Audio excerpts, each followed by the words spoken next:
Lil Durk is done. He's finished. Ever since he got arrested on those federal murder for hire charges, anybody that's been following the story as closely as me knew that this was the end for the rap superstar. The king of drill had snitched on himself so much since the murder of Quando Rondo's cousin Lil Pab, it seemed very unlikely that he was going to beat these charges. But unfortunately, this is much bigger than Durk.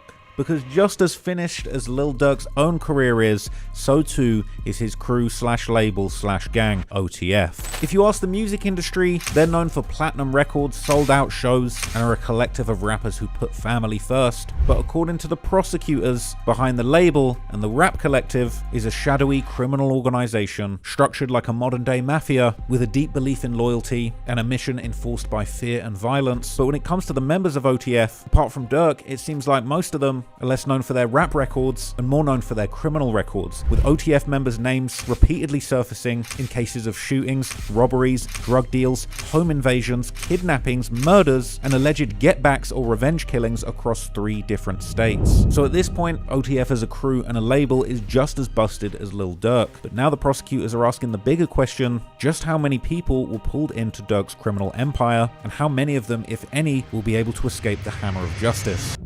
To the public, OTF eventually stood for Only the Family, but in the streets, these letters originally meant Only Trey Folks. This is a reference to a historic Chicago gang that's part of the Folk Nation, specifically the Black Disciples, with the word Trey representing the number 3, something manifested in a 3-finger hand sign synonymous with the Black Disciples. So to understand how Durk's OTF crew, or Only Trey Folks, started as a genuine set of the Black Disciples, we have to trace the gang back to its early beginnings in South Chicago at the Randolph Towers, a Black Disciples stronghold at 6217 South Calumet Avenue, a building known in the community as the Castle. Across the street from it lay Parkway Gardens, which would later become known worldwide as O-Block. But back inside Calumet, the Black Disciples built one of the biggest drug operations in their history, with reports claiming that the crack and heroin trade was bringing in $45,000 to $300,000 a day there. At that time, this building was protected by armed searches at the doors and snipers even stationed on the roof, with rifles and night vision goggles, with the profits of this operation being laundered into apartment buildings, an Atlanta nightclub, and a rap label known as MOB.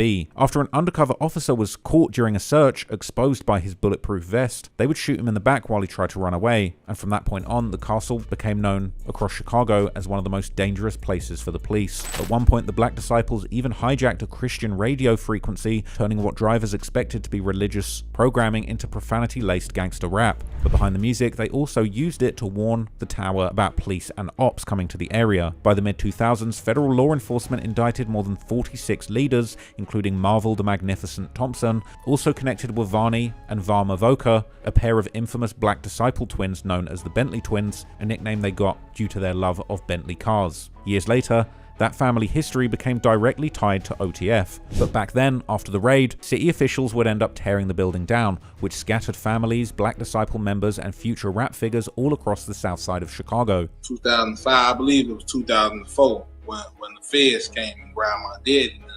So, man, they took like 45 of the guys. So it was all our daddies, you know what I'm saying? You know what I'm saying? Me, Reese, Vonni, J-Rock, like it was a handful of us, but it was basically all our daddies that was from the Calumet building. Later on, O-Block's Big Mike would break down the history, saying that this demolition of the castle pushed Black Disciples into the neighborhoods of their biggest ops, the Gangster Disciples, where some of those BDs and GDs would switch sides, quickly making old friends into enemies. When that Calumet building got tore down, we went from the Calumet building to Eberhard, and we stayed in Parkway. And when they went towards Eberhard, they started with the gangsters. And when they started with the gangsters, that created a problem. And we was in school beefing at Dulles. People was tired of getting their whooped. You up here getting embarrassed in school, I'm gonna bring a gun up to this next time. You know what I'm saying? Among those people tied to that history were Chief Wook and OTF Lil Vonni, 2 young brothers hailing from the Calumet building, whose father was Big Vonni, one of the Bentley twins that was running the drug operation in the castle. So that lineage gave them credibility when Chief Wook begun pushing the Only Trey Folks, or OTF, as a new alliance of Black Disciples for those members who had been displaced by the destruction of the Calumet building. Years later, as Lil Durk's music career took off globally, rather than a gang, OTF would become a label, and rather than only Trey folks, it would be known as Only the Family in an effort to create a cleaner, more corporate-friendly brand now that they were breaking into the industry. Meanwhile, Chief Keef and THF Bra were two young street kids who moved into the Parkway Gardens aka O Block, while Lil Reese, whose father Big Reese was also arrested, relocated to an area called Lamron. Likewise, the destruction of these towers displacing people also dictated where OTF's future ops would be living. But you knew J-Man from the Calumet buildings? Yeah, I grew up with that. He used to slap him around. I grew up with him. Like, his daddy know my daddy type. His daddy used to be with my daddy. My daddy used to beat his daddy up type. For example, FYB J-Mane, his father was locked up during the crackdown too, and after leaving Calumet, J-Mane and his family would set roots around an area known as Jaro City in Tucaville on 63rd, where he would build a close relationship with FBG Duck. So you grew up in the Calumet buildings? Hell yeah, I grew up in the Calumet buildings. A lot of y'all probably know from the Calumet building on for them grade. Like, that's how like, damn, folk, you grew up in the Calumet building? Ain't Lil Reese from over there? Yeah. How the you so cool with Duck? Over the years, J-Mane has said in multiple interviews that he and Lil Reese are cousins. We learned that Lil Reese might be his cousin. What the you mean, might be? Bro, when people say Lil Reese not my cousin, bro, I get offended, bro. Why would he want to claim Lil Reese? Why would I want to claim Lil Reese, bro? Let's start there. Why would I want to claim him, bro? In response, Lil Reese denied the claim. We did. I had an interview with FYB J-Mane, that's your cousin? No, that Oh, okay. He said the dude hit different folks and things. Only for J-Mane to propose a DNA test. On BD on Box deal, boy. Since you want to talk about we not cousins, bro, I need a DNA test then. Prove it then, bro, since we not cousins, bro. Why? Because I'm from 63rd, bro? Because I'm from 63rd, now you don't want to be my cousin, bro. You letting the streets get too much to your head, Lil Reese, bro. Around the same period, legendary op of Lil Durk's, an arguable gang serial killer 051 Melly, would relocate with his family from the buildings around 49th and Calumet to an area tied to OTF's allies 600. But Melly would grow close with kids from the opposite side of Washington Park, eventually helping form the rival gang set 051 Young Money. But by the time drill music exploded through Chicago and all over America, the demolition of the Calumet buildings had essentially completely redrawn the Chicago gang maps and pressing the start button on an unstoppable wave of violence. And that history didn't just shape OTF's name, it would also end up shaping the lives of the people that were closest to Lil Durk as his label and gang grew. After the death of LA Capone, 600 members would be devastated, but ultimately nothing would stop the gang's activities in the streets. While the murders they were committing were grabbing headlines, the music they were releasing was racking up YouTube views, and soon members would wind up getting more attention than they bargained for. RondoNumbaNine had gained a reputation as a violent loose cannon off the back of his drill songs with LA Capone. He'd also collaborated with Lil Durk and DJ Victorious on the track We Don't F Around, a song which featured Rondo and Durk referencing the loyalties between their crews OTF, 600, O Block, and 300. Rondo had also dropped one of his biggest hits, a remix to the P. Rico song Hang With Me, which was notable for its extensive disses aimed at Tuka, the 15-year-old GD who was killed in 2011, as well as shouting out infamous O Block shooter T. Roy and claiming that they go on drills together. Rondo was picking up steam in the rap game, and he went on to release a string of anthems after LA's murder, in many ways picking up the torch of 600's most buzzing rapper from his fallen friend. One infamous track was the disturbingly titled song Taliban, where he appeared to compare his gang activity on the streets to that of the major terrorist organization. Released on October the 7th, 2013, the song would also include pointed disses at dead ops like Fathead, and the video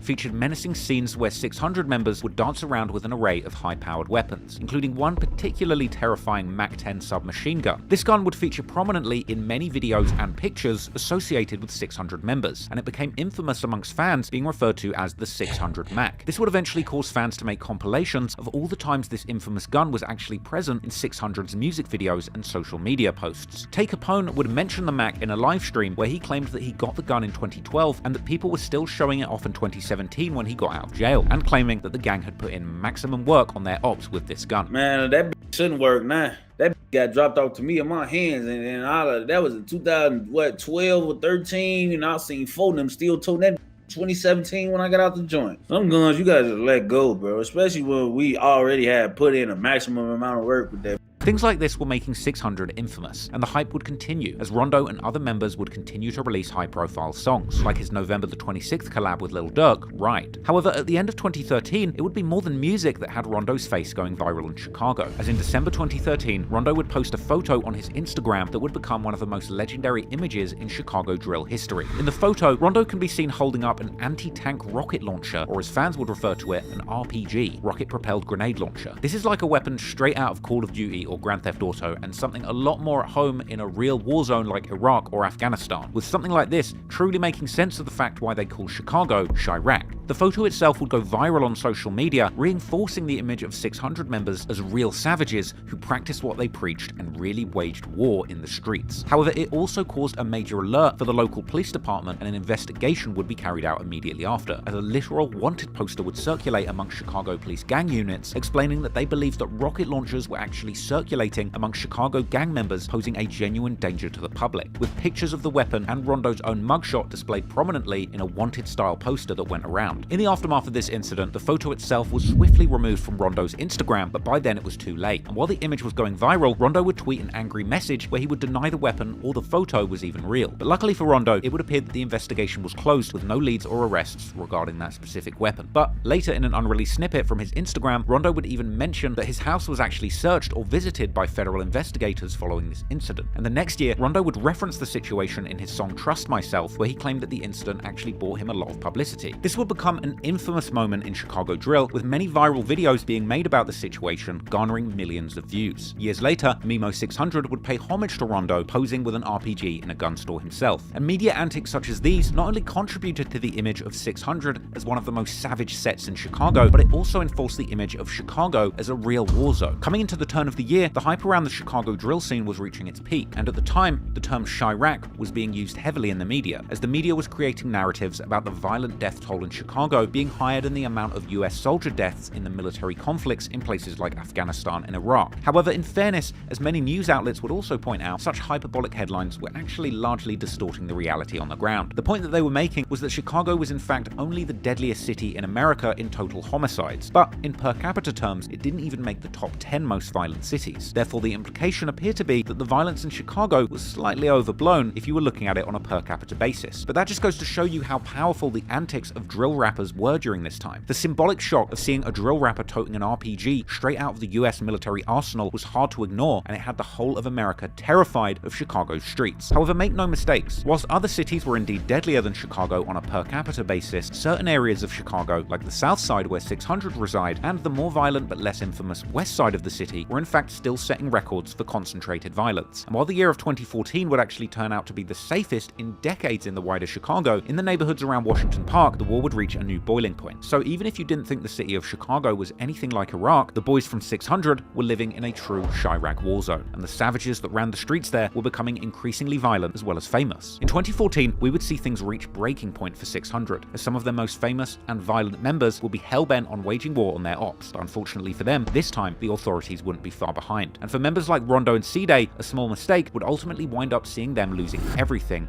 in an instant. On the night of February the 21st, 600 members Rondo, real name Clint Massey, Dede, real name Courtney Ely, Tay600, real name Jamonte Carpenter, and Lil Boo, real name Jerome Anderson, were at a party in an area called Murder Town. The party was located at 39th Street and Wentworth in the Wentworth Gardens housing project, which was actually once considered to be the best public housing project in Chicago before the gangs took it over. As seen in the image taken on the night of the party, Rondo was actually wearing a very loud and easily identifiable tracksuit in a bright orange and black camouflage print. And in that photo, Rondo can actually be seen with a group of girls, some of whom were part of a female-led rap group called Pretty in Pink. Pretty in Pink were making a name for themselves in the early drill scene, releasing several songs and music videos, most of them filmed by the drill legend DJ Ken. This group would even get shout-outs from Chief Keef, and in their music videos and on their social media, they could often be seen hanging out with members of the BD sets around the Washington Park and Woodlawn areas, particularly 600 and O-Block. Some of them can also be seen making cameos in 600's music videos, such as 600 Part 2, and in their songs, they would even claim 600.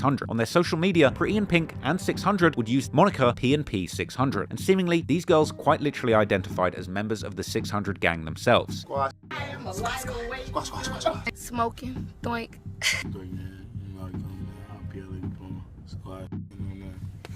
See they ass, sleepy fool. Yeah. Don't make me come kill you for my little sister. I'll kill you on phone. This group included girls like Hannah, who was one of the main rappers of the group, even making tracks with Chief Keef. She also made music under the artist name Big Pink, and in recent years under the artist name Han Win. The other main rappers were Marie, who at the time rapped under the name Marie Ballout, but has since released music under the new artist name Big Pink Riri, as well as Shady, whose song Go In was a hit in Chicago in 2011, with the music video standing now at over 1.5 million views. This music video would also end up launching the career of Katie Got Bands, who makes a cameo in the video toting a tiny handgun. And then there's Amia, aka Lil Pink, who is actually D.Rose's sister, and Ray Ray, who was seemingly GBE Capo's girlfriend before his untimely passing in 2015, as well as many others. However, many of the members of Pretty in Pink were not from 600's hood, but were actually from the Murder Town area where this party was being held. Moreover, they certainly weren't the only girls who had been spending time with 600. According to court documents, on the night of February the 21st, 2014, 600 members would end up spending time with 3 other girls who were from the 600 neighborhood. At some point, Rondo and Dede would leave the party with one of the girls in her van. Meanwhile, one or both of the girls still in the party would allegedly get into an argument with the members of Pretty in Pink, supposedly about a song that was being played. Perhaps this song was a Pretty in Pink song and they weren't fans, but during the argument, someone would shoot a gun in the air to try and stop the commotion. Now, the remaining 600 members, Tay and Lil Boo, would then leave the party with 2 girls, as well as Tay, who would allegedly make a call to Dede telling him what had just happened at the party. However, Tay would later deny making this call. These said that I called for them down there, bro. They say I called for them down there and had that happen, which was a lie. That's why the that said it, when she got on the stand, they locked her ass up for perjury. When she got up there and lied, locked her up for perjury.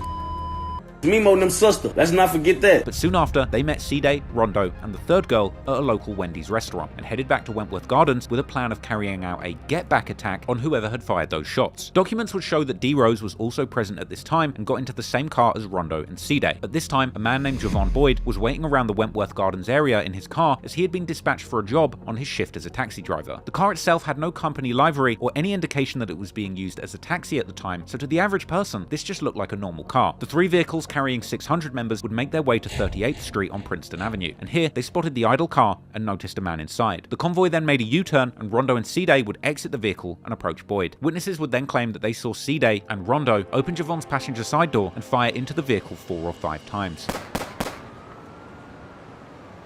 They would then return to their car and leave the scene. However, unbeknownst to them, they had just made a grave error in touching Boyd's car with their bare hands, where police would later find Dede's fingerprints. And to make matters worse for Dede, he had also once again dropped his phone at the crime scene, this now being the 2nd time that had happened. According to the girls, this was something that Dede would even tell them, seemingly in the process also implying that he had indeed taken part in the murder of Fathead, during which he had previously left his phone in the van that was used in the murder. Dede would then return to the scene with 2 of the girls, and once they would see that the scene had already been taken over by police, Dede would then send one of the girls to try and retrieve the phone by talking to the cops and claiming that it belonged to her. This would turn out to be yet another grave mistake, as that girl would then proceed to give a false story about what had happened, as well as her real last name and real phone number. The police would also record the license plate number of her car, and this encounter between the girl and the police would begin their efforts to locate her, which they would eventually succeed in, making her the first of 3 girls who would begin opening up to the police about the events of that night. Clearly, the shooting was not pre-planned, and was ultimately carried out in such a sloppy fashion that it almost seems as if the culprits didn't care if they got caught. And to make matters even worse, the whole ordeal was caught on surveillance cameras, and due to the brashly coloured clothing the pair was wearing, it made them very easy to be identified on the recording. One of the girls would later tell investigators that Dede had questioned the driver as to where he was from, and unfortunately Javon Boyd was actually from this neighborhood. However, according to Javon Boyd's family, while he'd been in trouble with the law when he was younger, he was not gang affiliated, but simply just an honest man working 2 jobs, trying to make ends meet. By simply telling the truth that he was from that neighborhood that day, Javon Boyd had unknowingly sealed his fate, and by killing Javon in cold blood on the spot, just because of where he was from, Rondo and Dede had also sealed theirs. Eventually, on the 7th of March 2014, RondoNumbaNine would be arrested, and soon after, charged with the murder, followed by Dede about a week later, with Dede receiving no chance at bail due to his prior cases, while Rondo's bail was set at a whopping $2 million. And despite his now rich and famous friends like Lil Durk and Chief Keef, as well as Fredo Santana, Rondo would ultimately end up waiting for trial behind bars too. Following Rondo's arrest, DJ Academics, who was making a name for himself with his War in Chirac YouTube series, would clown on Rondo by going through a number of seemingly self-incriminating tweets that Rondo had put out immediately following this murder. God damn it, I know this kid's only 17, but how dumb could you be? Now I gotta apologize in advance because I can't read this nonsense that these dudes are typing, all this bad hood vernacular. I can't really pronounce all this, but I'm gonna give it my best effort to enunciate some of this I hate to be one of RondoNumbaNine's associates on that day because he's tweeting everybody and everything, and he's probably incriminating them too. He tweeted a bunch at Lil Durk, and I'm guessing probably or hopefully Lil Durk wasn't involved, but he's tweeting him so much the cop probably has to investigate Lil Durk as well. He tweets out, "Don't sneak this us or we will come and kill you." God damn it, getting a high off that gun smoke. God damn it. If this is the new stupidity level that's going on in these streets, I need to stay my ass in the house. Meanwhile, the police investigation would find that the phone left behind by Dede was damaged as it had been run over by a vehicle, but moreover, the phone had been remotely wiped. Meaning that if Dede had just realized this possibility earlier and not sent one of the girls on a dummy mission to try and retrieve the phone from the crime scene, that girl may not have been identified and then captured by police, eventually turning to the witness that began the whole process of bringing down both Dede and Rondo. The police would also identify Dede and Rondo's gang affiliations, as well as their music careers by listening to their songs on YouTube. And they would even realize that Rondo had actually worn the same outfit he committed the murder in a music video uploaded to YouTube just a week before the crime. However, the case would soon take a turn that would end up almost breaking the whole of 600 apart, as rumors would soon begin to spread about somebody snitching in this case. Soon after Rondo and Dede were brought into custody, the legendary Chicago scene news site College Kid would post an article about Lil Reese denying online rumors that Rondo or Dede were snitching. However, soon the rumors would begin circulating around another member, Tay600. Although at this point the fans weren't aware that Tay had allegedly been at the scene of the crime with Rondo and Dede, one of the first to accuse Tay of snitching would be OJ from the 600 affiliated Lamron set, who in 2014 would send numerous shots from his now deleted Twitter account. Interestingly, OJ himself would receive snitching allegations years later when paperwork concerning the murder of Fathead would come out, with OJ being ironically accused of snitching on Dede in that case too. But then, in June 2015, things began escalating quickly, as Dede sent a cryptic tweet suggesting that somebody was no longer part of 600 due to them snitching, which the fans would quickly decipher was referring to Tay600, who would respond by vehemently denying allegations and seemingly dissing Dede directly. Soon, other 600 members would chime in, with some seemingly staying neutral, while others like Boss Moo and 600 Breezy would engage in Twitter beefs with Tay. Although at this point Breezy would still say that he hadn't seen any paperwork on Tay, meanwhile, the Chirac scorekeeper himself, the infamous Mubu Crump, would also weigh in on the matter, claiming that it was in fact Dede who was snitching on Rondo. And according to the Chirac scorekeeper Crump, he said this. He said, Dede telling on Rondo, I hope he get out that jam, I ain't with the snitching.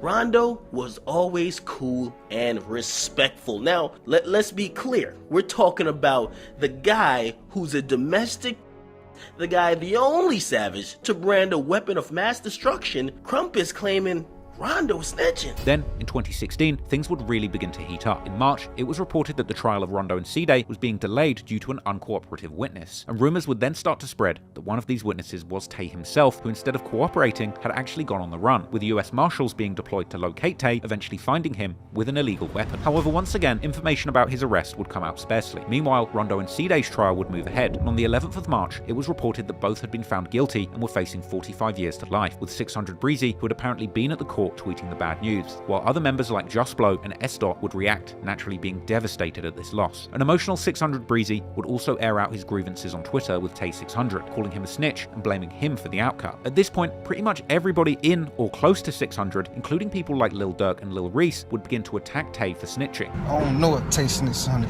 snitching. I don't know about his snitch ass. I don't hang with him. Them not my homies. However, Tay, who was still locked up at this point, would once again come out and firmly deny any snitching allegations. In April, the Chicago drill vlogger legend Zach TV would post a clip of a jail phone interview with Tay, together with an explosive description of what Tay had allegedly told him during their full conversation, although the clip itself would provide very little new information, besides Tay claiming that people were hating on him because he had been intimate with their girlfriends. But I'm in this cooler, bro.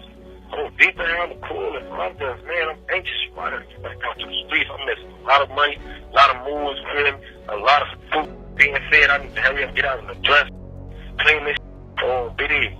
And this time I'm dropping all the juice. I'm gonna go back to white mad at me from 2013 and 2014 when I was my baby mama.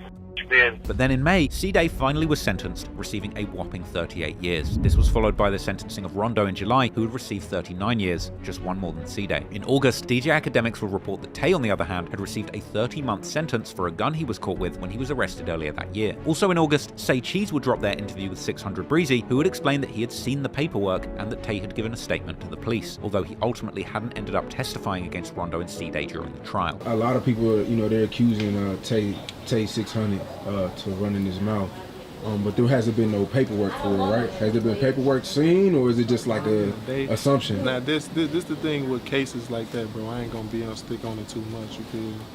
Like, that paperwork don't be public, bro. Like, you know what I'm saying? When it's some serious like that, only certain eyes can see that paperwork. But we seen it. Everybody from this block seen it. If we went to that courtroom, that lawyer let us see it, bro. So we just not gonna lie on nobody, bro. Feel me? And we love this shorty, bro. Like, you know what I'm saying? Like, he was out here with this shit we ain't never thought about. You know what I'm saying? I told him, like, you know what I'm saying? Like, I talked to him one time after this, you know what I'm saying? I just told him, like, you feel me? I feel like he just made a mistake. You know what I'm saying? I wouldn't have done nothing like that. But that pressure got on him, and he felt like nobody was gonna know what was said in that interrogation room. But he ain't touched that stand. You know what I mean? He ain't touched that stand, bro. He wasn't finna do that, bro. He didn't think it was gonna have to go that far. But that's misfortunate, bro. Dede would also give an interview to Say Cheese, confirming that Tay was no longer in 600. Now, a lot of your fans wanted me to ask you about, Tay 600. That whole situation. The Tay 600, man, yeah, you already know, man. He ain't right, man. Told, man, you told on bro now.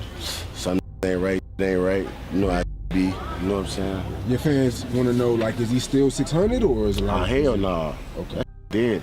So he's no longer around, he can't come around here?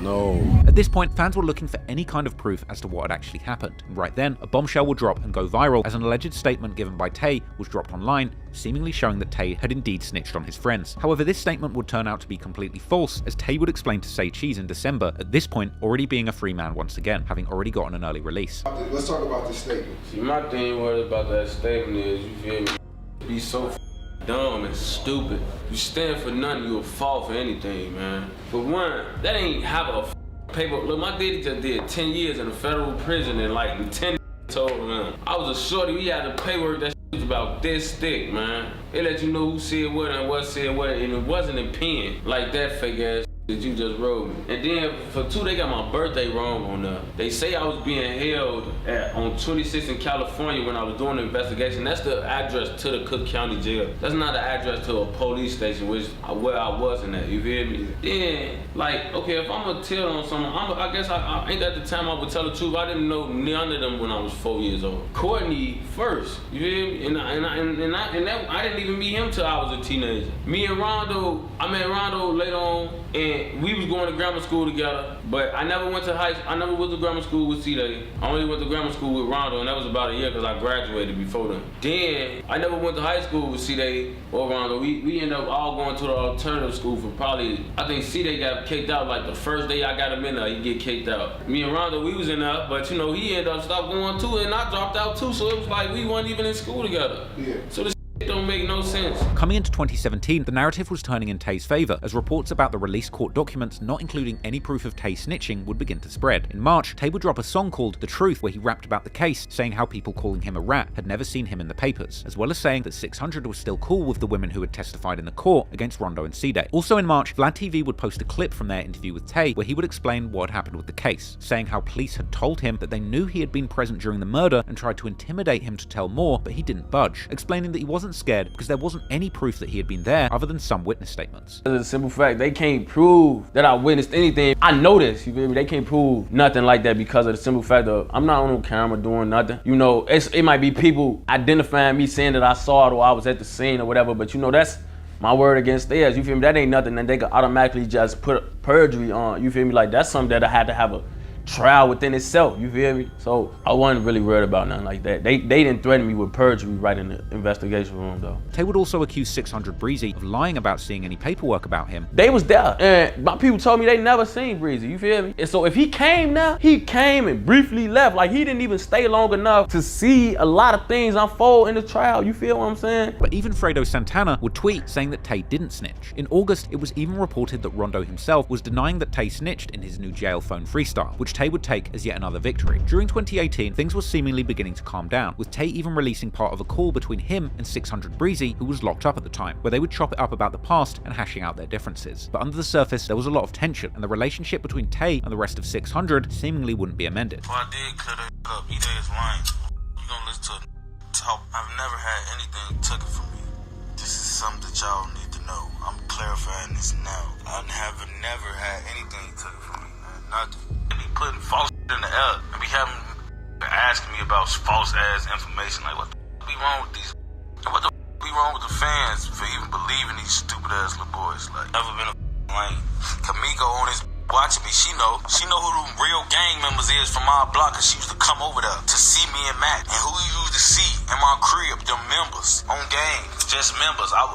If you seen them in my crib, they was them members. Other than that, I was putting their ass out. I used to put the cop on them ass out my crib, boy. I used to put just on them out my crib, boy. Get the out, y'all ass. Go outside and get killed. I don't give a get out of here. In 2019, things would go from bad to worse for Rondo and Dede, as both would lose their appeals, thus affirming their sentences of 38 and 39 years. Rondo would also get mad at Vlad TV for reporting how his legal team had attempted to pursue a new trial based on the fact that his previous legal team should have more vigorously argued for the theory that Dede was the sole shooter. Rondo's anger would then turn to Tay, calling him a snitch and a rat. Rondo would continue in a jail phone call recorded by a friend where he claimed that one of the eyewitnesses that had been tracked down was Jamonte Carpenter, Tay's government name.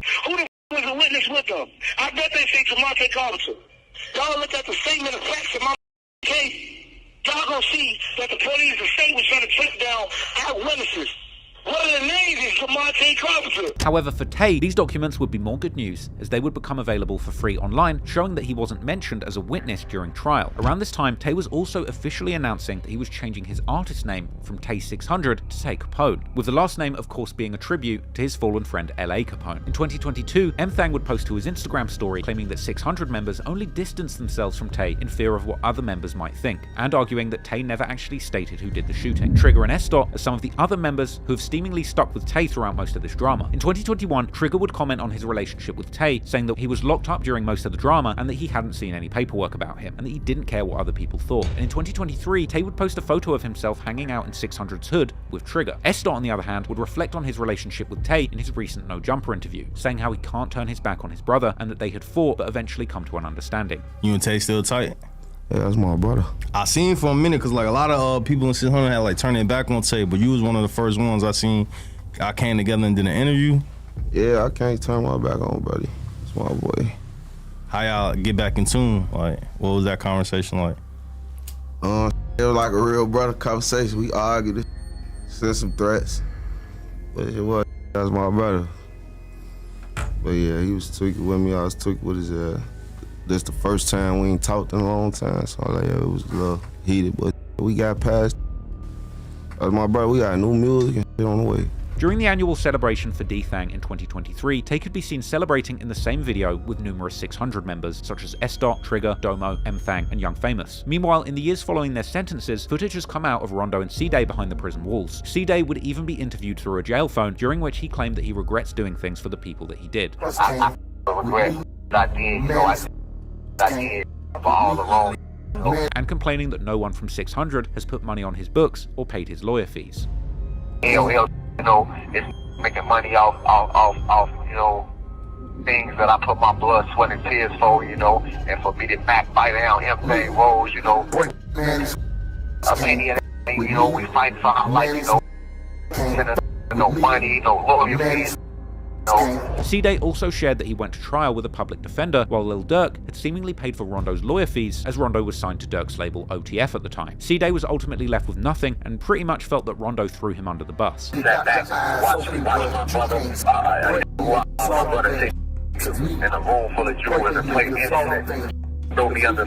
Sadly, there seems to be little hope for either getting out before serving their full sentence, a sentence that they ultimately deserve for playing a role in the senseless murder of an innocent man, all because he was honest and told them that he was from the area. Rondo and Dede were dangerous individuals that shouldn't have been on the streets for the safety of the public. Judging by Dede's internet activity, he was literally hell-bent on killing people for fun on a regular basis during this time. So despite their potential as rappers, really, they were shooters first. They wound up facing the consequences that shooters face for the benefit of wider society. But I can understand why this is a hard pill to swallow when Rondo and Dede were seemingly so close to rap stardom. Their sentencing for this murder put an end to their potential success in the music industry and represented a huge waste of potential. Rondo could be seen in his Zach TV interview anticipating his success in music and believing that he was headed to the top. Yes, man. Trying to make it to the top. Flex with these. because after LA Capone was killed, Rondo was the next promising rap prospect in 600, but unfortunately, both artists would lose their careers to the streets in different but equally tragic ways. And today, the duo's biggest song, Play for Keeps, with 60 million views on YouTube, can easily be considered as a classic in the genre, which shows just what could have been. And when you look at the heights of Lil Durk's career and his OTF label that Rondo was a part of have reached in 2024, it's painful to imagine just how much Rondo threw away with this one bad decision. Rondo's solo music would also garner massive attention, and it's rare to find a video with less than 5 million views of his. Rondo had been making big moves in the industry and had even toured with the likes of Pusha T and Fabulous. Finna start just collabing with all type of like real like that's already like at the top already. We're gonna see what's up, yeah? Cause I with a lot of already. We've been on tour, we Pusha T, Fabulous, all of them. We with a lot of that ain't. Dede also had promise in the music industry, even featuring on a song with Rondo that now has almost 10 million views, as well as having a close relationship with drill legend Chief Keef. But now, prison photos of the pair aging will be all that the public gets to see. But unfortunately for 600, Rondo and Dede weren't the only famous members who wound up facing a lifetime in prison. As only 10 days before the murder of Javon Boyd, another prominent 600 member would allegedly commit a high-profile murder that would ultimately see them taken off the streets for good as well. At some point, it's alleged that Lil Reese and Lil JoJo bumped into each other in traffic where shots were fired, with JoJo releasing a video recorded seemingly in the immediate aftermath of the incident, which made it look like he was chasing Lil Reese, shouting he gon' kill his ass. Stupid ass niggas running. They in the legs, bro, hawking their ass. Man, it's out here. That is for real. He up there, he up there.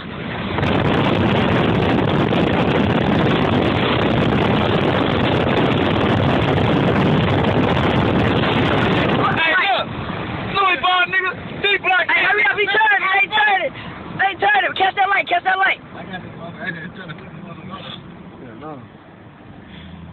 Folks rolling the Lexus, boy. The Lexus gets like a jam, folks. That nigga got 12, bro. Ah! Reese ain't even driving. He a bitch. I'ma kill his ass.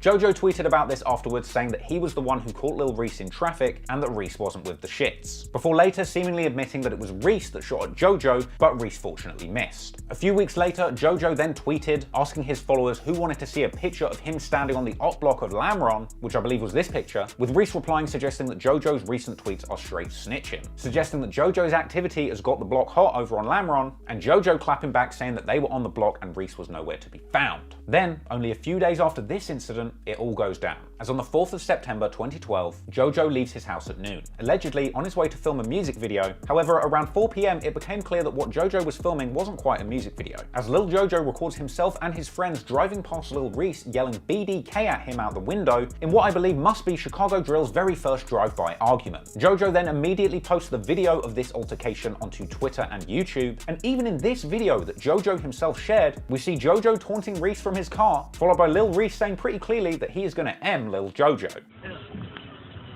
They calling for them ratchets, they from the house and shit. One time to tell y'all. Yo, boy, you gonna watch this.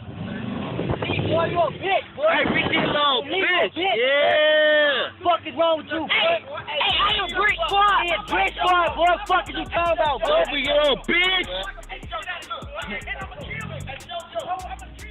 We ain't for nothing. We ain't die-airs, man. Hey, don't talk to me. Ain't no sex out. What is wrong with y'all, boy? Following this incident and the posting of it on Twitter, both JoJo and his brother Swag De Niro continued to taunt Reese on Twitter, and JoJo himself began to make suggestions that he was outside and available for smoke if anybody wanted to beef him in person, atting Lil Reese specifically. And then at around 7:30 PM local time, JoJo went on to share his location, saying specifically that he is outside on 069 right now. And that, unfortunately, would be the very last tweet of Lil JoJo's life, because around 9 PM that same evening, standing on that very block where JoJo had tweeted that he was, what looked like a tan Ford Taurus pulled up on JoJo, opening fire in a drive-by shooting. Now, there's conflicting reports as to whether or not Lil JoJo was riding his bike on the evening that he was shot, but regardless, what we do know is that after being shot, he ran a short distance before collapsing on the sidewalk. 6 shell casings were found at the scene. However, it's been said by numerous people, including JoJo's brother Swag De Niro, that JoJo was only shot once, with one of his friends who was actually at the scene telling reporters later just how bad the injuries were. We all right there, we see JoJo on the ground, ambulance, they turn him around and you see a big ass hole like this, boy. I'm like, boy, hell no, he couldn't get hit like one time for my life, bro. The girl said they shot like 6 times. They started it though. After JoJo had been shot, the shooting vehicle continued to travel east, with 2 cars following behind it, with one being a 4-door Audi and another being a silver car with a spare wheel on the back. JoJo's killers would flee immediately, but not for long, as seemingly the identity of at least a couple of people involved would be revealed many years later. But the thing is, regardless of who did the hit on JoJo, considering the events that unfolded earlier that day, all eyes were on Lil Reese, Lamron, and the 300 affiliated lads. And ironically, much like Lil JoJo had done to himself, they would end up making things a whole lot worse by tweeting. You know what I'm saying? You get caught up in this shit. This real life. This where Lil JoJo got killed. Stains on the ground, you feel me?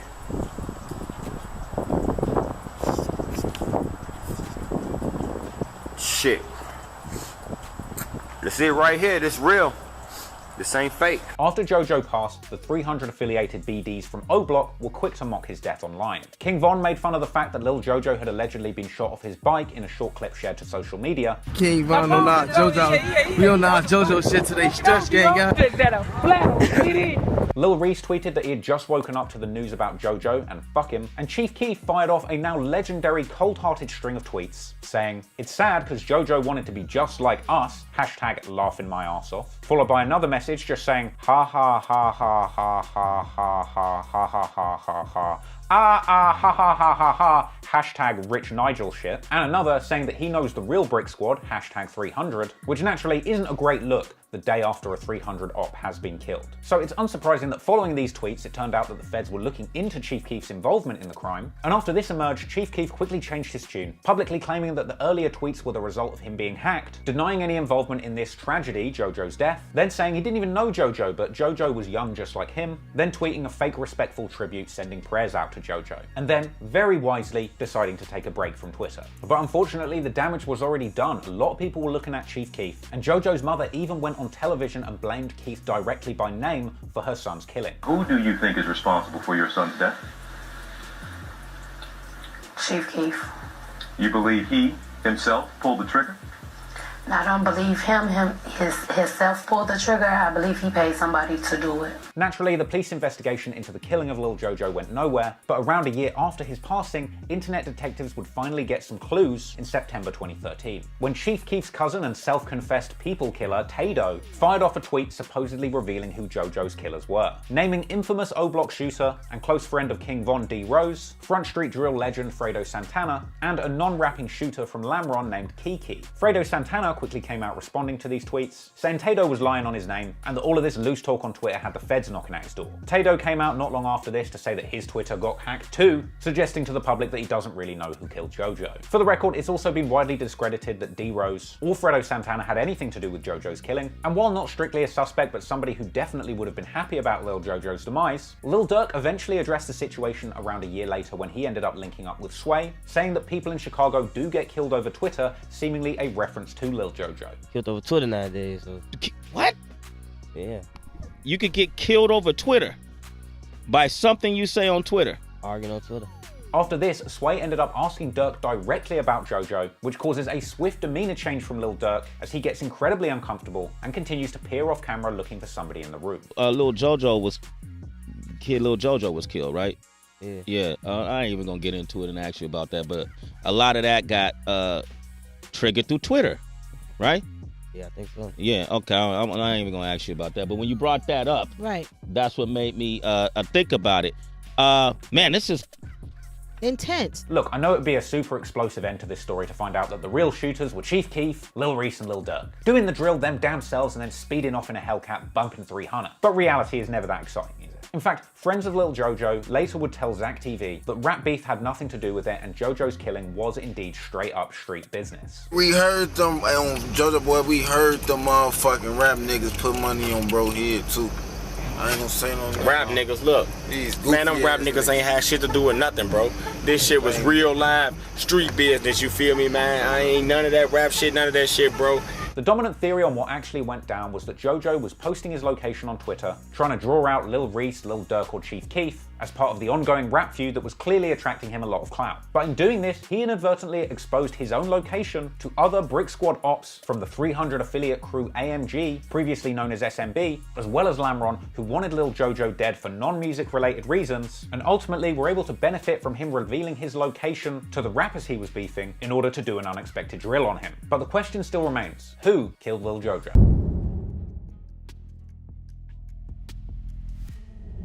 Today, federal prosecutors are painting Lil Durk as the kingpin of the Banks Gang enterprise, accusing him of using the OTF label to fund murders, robberies, and drug rings. Even while trying to outgrow the streets, Lil Durk always kept actual shooters and killers around him too. Before OTF, many came through Lamron or D-Town, a gang controlling the neighborhood directly north. Together, they used the number 300 to represent their shared Black Disciple ties, with the crews beginning to rep the names Lamron 300 and D-Town 300 under a banner that included all of them known as DTLR 600, essentially standing for the D-Town Lamron Alliance. Through that alliance, Lil Durk would become close with D-Town Tay-Ski and D-Ski, who would later become known as OTF Dede. During the summer of 2009, Lamron and D-Town would end up losing 17-year-old Terrence, better known in the streets as Lil Mo, who was gunned down on the 6400 block of South Eggleston Avenue after an argument broke out. At some point, a four-door Grand Prix would creep up from 64th Street, and a man would hang out the passenger side and open fire. When the gunfire stopped, Lil Mo had been hit, and the gunman fled, leaving him to die at the scene around 11:58 p.m. His death was personal because he had been pushing Lil Durk's music. He used to come, Lil Mo used to bring him to the hood like Pistol, man, my homie rap.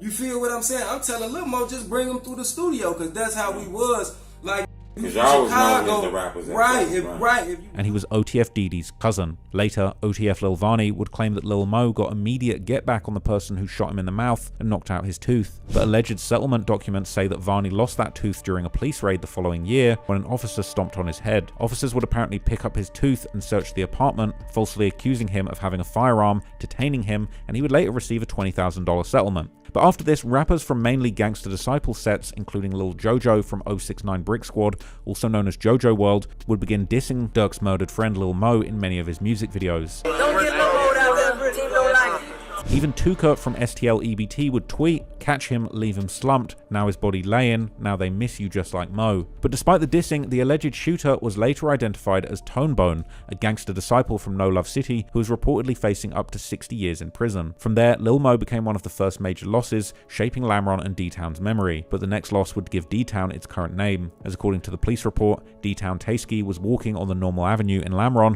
while friends were standing on the corner. Moments later, a newer gold Cadillac DTS would drive southbound on Normal Ave with the rear driver's side window rolling down and shots being fired out of it. During the shooting, Tay-Ski would be hit in the hip while the other BDs returned fire, and he would eventually be rushed in a pickup truck bed to St. Bernard Hospital, where he sadly didn't make it. Years later, cold case detectives interviewed another witness about this murder who admitted that he was on the block and recognized the people inside the Cadillac. In that account, the witness identified Marlon Boyce as the driver and said that Boyce fired from the driver's side window while Antonio Reynolds fired what appeared to be a machine gun from the back seat. To detectives, he described a direct attack from 057 Shields, a mainly Gangsta Disciple set around 57th and Shields. After Tay-Ski died, D-Town became more widely known as Tay-Town in his memory. Although police took 3 years to arrest the two suspects in Tay-Ski's killing, the alleged Lamron and Tay-Town get-back came within a year. Inside the police paperwork, investigators called the next death a gang retaliation shooting. On November the 3rd, 2012, Travis Henry sat in the passenger seat of a gold 1996 Cadillac DeVille on the 5600 block of Shields, while a female witness waited behind the wheel. Soon after, a powder blue van would return, stopping near the Cadillac, and a man stepped out of the passenger side with a handgun. As shots rang out,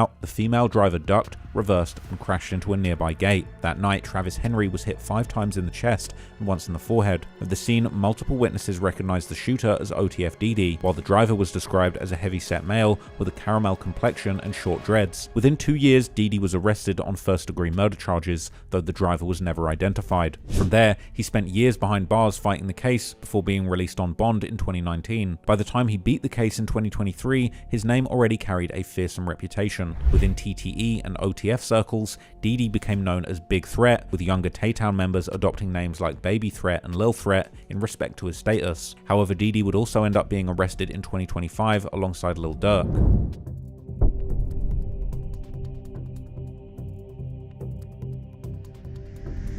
By 2014, Team 600 had become famous all over Chicago and the wider world as both a gang and a collective of drill rappers. 600 started 2014 strong, with one of their first releases being the sequel to their big crew anthem 600 on the 30th of January, dropping 600 Part 2. The music video for this track now stands at over 14 million views. And when 600 had released the Part 1, they'd already lost several members, but the original song included L.A. Capone, who was still alive at the time, one of their most loved and respected members and their clear #1 star in the making at the time. Part 1 was the introduction to this all-star drill team to the public. However, after the death of their biggest prospect, L.A. Capone, Part 2 was seemingly 600's way of letting both the fans and their ops know that despite this huge loss, 600 could not be stopped, neither in the drill music scene or in the streets of Chicago. The hook of the song seemed to reference 600 losing members and planning to kill for the gang in revenge. Both S-Dot and Tay 600 would also pay tribute to LA in their verses, while Dede's verse would have some eerie foreshadowing of the tragic events that would take place not even a month after the video's release, where he rapped about Rondo finishing the job and taking a charge. And talking about foreshadowing, in the video, people can be seen wearing free D.Rose shirts. Now, D.Rose is one of the most infamous and dangerous savages in 600 who has been shouted out as a prolific shooter numerous times by other people. At the time of the shooting of the video, D.Rose was seemingly locked up, but he would be released already before the music video was released. D.Rose, real name Arbia Sardin, was originally from the area known as Motown, which is a large black pea stone stronghold around Sherman Park on the south side, with Moes being a common nickname for the members of their gang, deriving from the Islamic beliefs of the crew. In early photos, a young D.Rose can be seen throwing up a 5, which represents the 5-point star that is one of the symbols of the Black Pea Stones and the people nation that they belong to. D.Rose's father was a well-respected Black Pea Stone leader known as General Ranger, this name likely deriving from the fact that the Black Pea Stones were originally known as the Blackstone Rangers. General Ranger was known for making money, but also giving back to his community, and he would reportedly hand out school supplies and book bags to children in the area. But unfortunately, Ranger, real name Alaroy Marcus Sardine, would be killed in 2006 during a robbery all the way in Texas, as Tay 600 aka Tay Capone would later explain in his YouTube channel. You feel me? His mama and his daddy really from, his mama and his daddy is Motown originals. You feel me? Both of them. His daddy got killed way before all of this. His daddy got killed out of town. D.Rose's mother was also a well-known and loved figure in the area, and D.Rose seemingly had a very different upbringing from many of the other kids in the area, as his mother made sure that none of her kids attended the public schools in the area that were well known for their poor performance and problematic behavior, including gang activity. Another detail which Tay 600 would break down in detail on his YouTube channel. D-Rose mama, she a gangster, she from the block, I mean she from the town, she a real street girl, but she always wanted the best for her kids. Like, she always wanted the best for D-Rose and them. Like, when we was a shorty, like I always tell y'all, the shorties, we went to the hood schools, Carter, Dunbar, Sexton, Dulles. D-Rose and his siblings didn't go to none of them schools. D-Rose and his siblings was going to the private school that was smack dab in the middle of the hood. Indeed, the other members of 600 attending the public schools in the area would get into all kinds of altercations at school. One of these schools was the Dunbar High School in the Bronzeville neighborhood, which was known for its heavy gang activity and violent gang-related incidents. One Reddit commenter on the Chiracology subreddit shared a story about his uncle attending Dunbar and the various sets that would clash at the school. According to Tay 600, L.A. Capone used to get into fights there weekly due to many of his friends quitting school, leaving him all alone in class to fight against his ops. And I wasn't cool. Like, LA was like a little scrawny, bro, but he had the heart of a lion. And he ended up going to high school. And by the time he got to the high school where a lot of the guys used to go to, a lot of the guys dropped out, stopped going, and got kicked out. And a lot of ops came in. And he was not finna, he was content on going to school, you know what I'm saying? And the ops weren't finna make him not go to school. So he'd go to school and get jumped once or twice a week, or be in a fight, a real bad fight, every week. And it's just like, I'm steady hearing this. I'm coming home from out there, folks ass black, you feel me, like, but he's still out here and he's still going to school. While D-Rose's parents were both from a gang background, they were doing their best to try and make sure that their son didn't get involved in that lifestyle, and they were giving him and his siblings the best life they possibly could in this troubled neighborhood. Unfortunately, their efforts could ultimately not stop D-Rose from becoming the product of his environment, and from a young age, D-Rose would hang with his elders on the block, getting increasingly sucked into the gang lifestyle. Many videos would later circulate, seemingly showing D-Rose getting active in the streets, where he would be filmed throwing up gang signs. Take no picture of me, bro. Why you take pictures of me, bro? Why you going? Yeah, that way. Will be Cairo. Probably rocking Chandel. One video would go around where he would be seen beating up and robbing an op on camera. D-Rose would even film himself after the op shot at him. Still out here, man. These just shooting on my leg, man. It ain't, man. We still up on this L block. Late night, me and Maintain. You know, they was just shooting at our legs of King David. You know. He would film himself sliding in cars with Rondo, as well as Lil Durk and Chief Whoop, as well as posting clips where he claims he was smoking on Tuka with his shooters. Let me get that lighter, bro. Smoking Tuka with my shooters. Smoking Tuka with my shooters.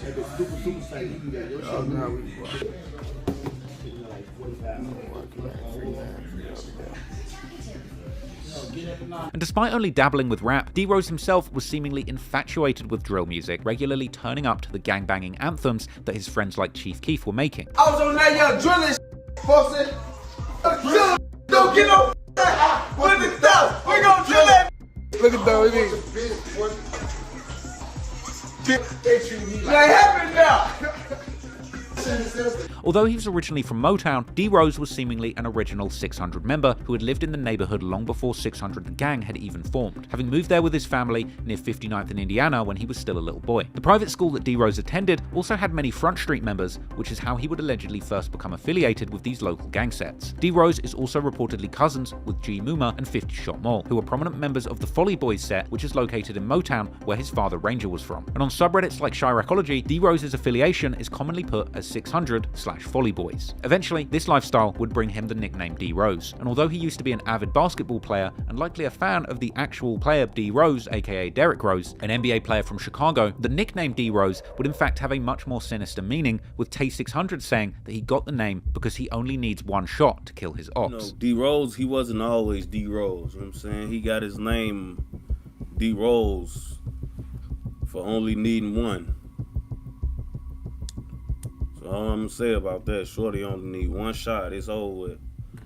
He don't need a lot of for him. He only need one. Indeed, the court documents from the murder of FBG Duck would actually reveal that D.Rose was implicated in a murder that had taken place all the way back in 2011, when he would have been just 13 years old. This being the murder of a boy named Dale Fisher, also known as Squirrel, who was from STL's neighborhood. The allegation was that D.Rose was one of the shooters in Dale's murder, as told by FBG Butter, who famously became one of the cooperators in Duck's murder case in 2023, along with YouTuber Trenches News, with Butter allegedly telling the prosecution that he had witnessed D.Rose, together with the short but super savage T-Roy from O-Block, killing Dale in December 2011. Sadly, many members of STL and Dale's family claim that Dale was not even involved in the streets or gang life, but simply just hung around people who were. Shockingly, some people have even suggested that Dale might not have even been D.Rose's first body. Indeed, D.Rose's murder rap sheet allegedly runs a lot deeper than this. All the more shocking when you consider the fact that he was barely a teenager during these years. He was also rumored to have been involved in the murder of King Doc, real name Marlon Monroe, who was affiliated with the STL EBT set, specifically the EBT side. Doc was shot whilst walking near 63rd and St. Lawrence, the heart of STL's territory, when somebody opened fire while he was in front of a corner store, striking Doc once in the chest. Doc would then try to escape across the road and through a patch of tall weeds in an empty lot on the 6300 block of St. Lawrence,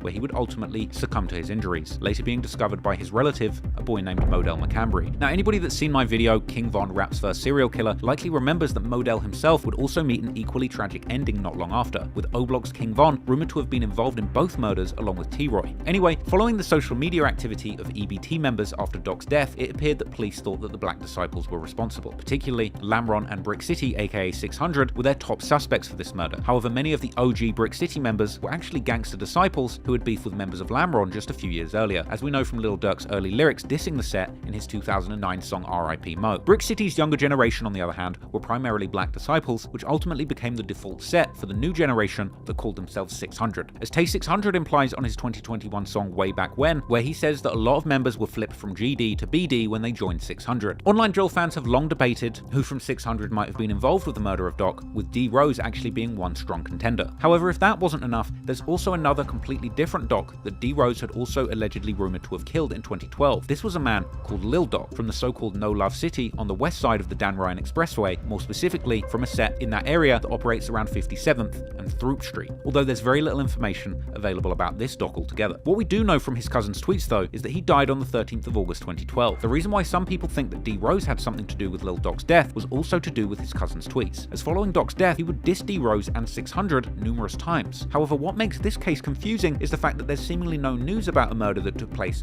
on the 13th or 12th or 14th that would seemingly fit this case. The closest thing is a news article about a 19-year-old killed by security guards after shooting at them in the early morning hours of the 13th. This took place in the far south side suburb of Richton Park, which is possibly why some people claimed that Doc was indeed killed during hitting a lick. However, this doesn't seem to match the description of his cousin, who later tweeted several times about the murder seemingly happening on their block. He even tweeted about running to the location where Doc had been shot, that location being on the Elizabeth Street right next to Throop Street. Doc's cousin would also claim that he knew who killed him, but later has implied that he doesn't know, with there seemingly being too many rumors out there. So it's very difficult to say whether rumors about D.Rose's involvement in this murder are true. Furthermore, D.Rose has also commonly been rumored to have been one of those involved in the killing of none other than Lil Jojo, the GD rapper who went to war with Lil Durk and Lil Reese's Lamron 300 set, and put an enormous target on his back when he released the song BDK, calling for all black disciples in Chicago to be killed. On the 4th of September 2012, Jojo dropped that song BDK and caused an avalanche of hate and death threats from black disciples. He would even post an infamous video where he confronts Lil Reese on the street, yelling at him whilst driving by. Hey,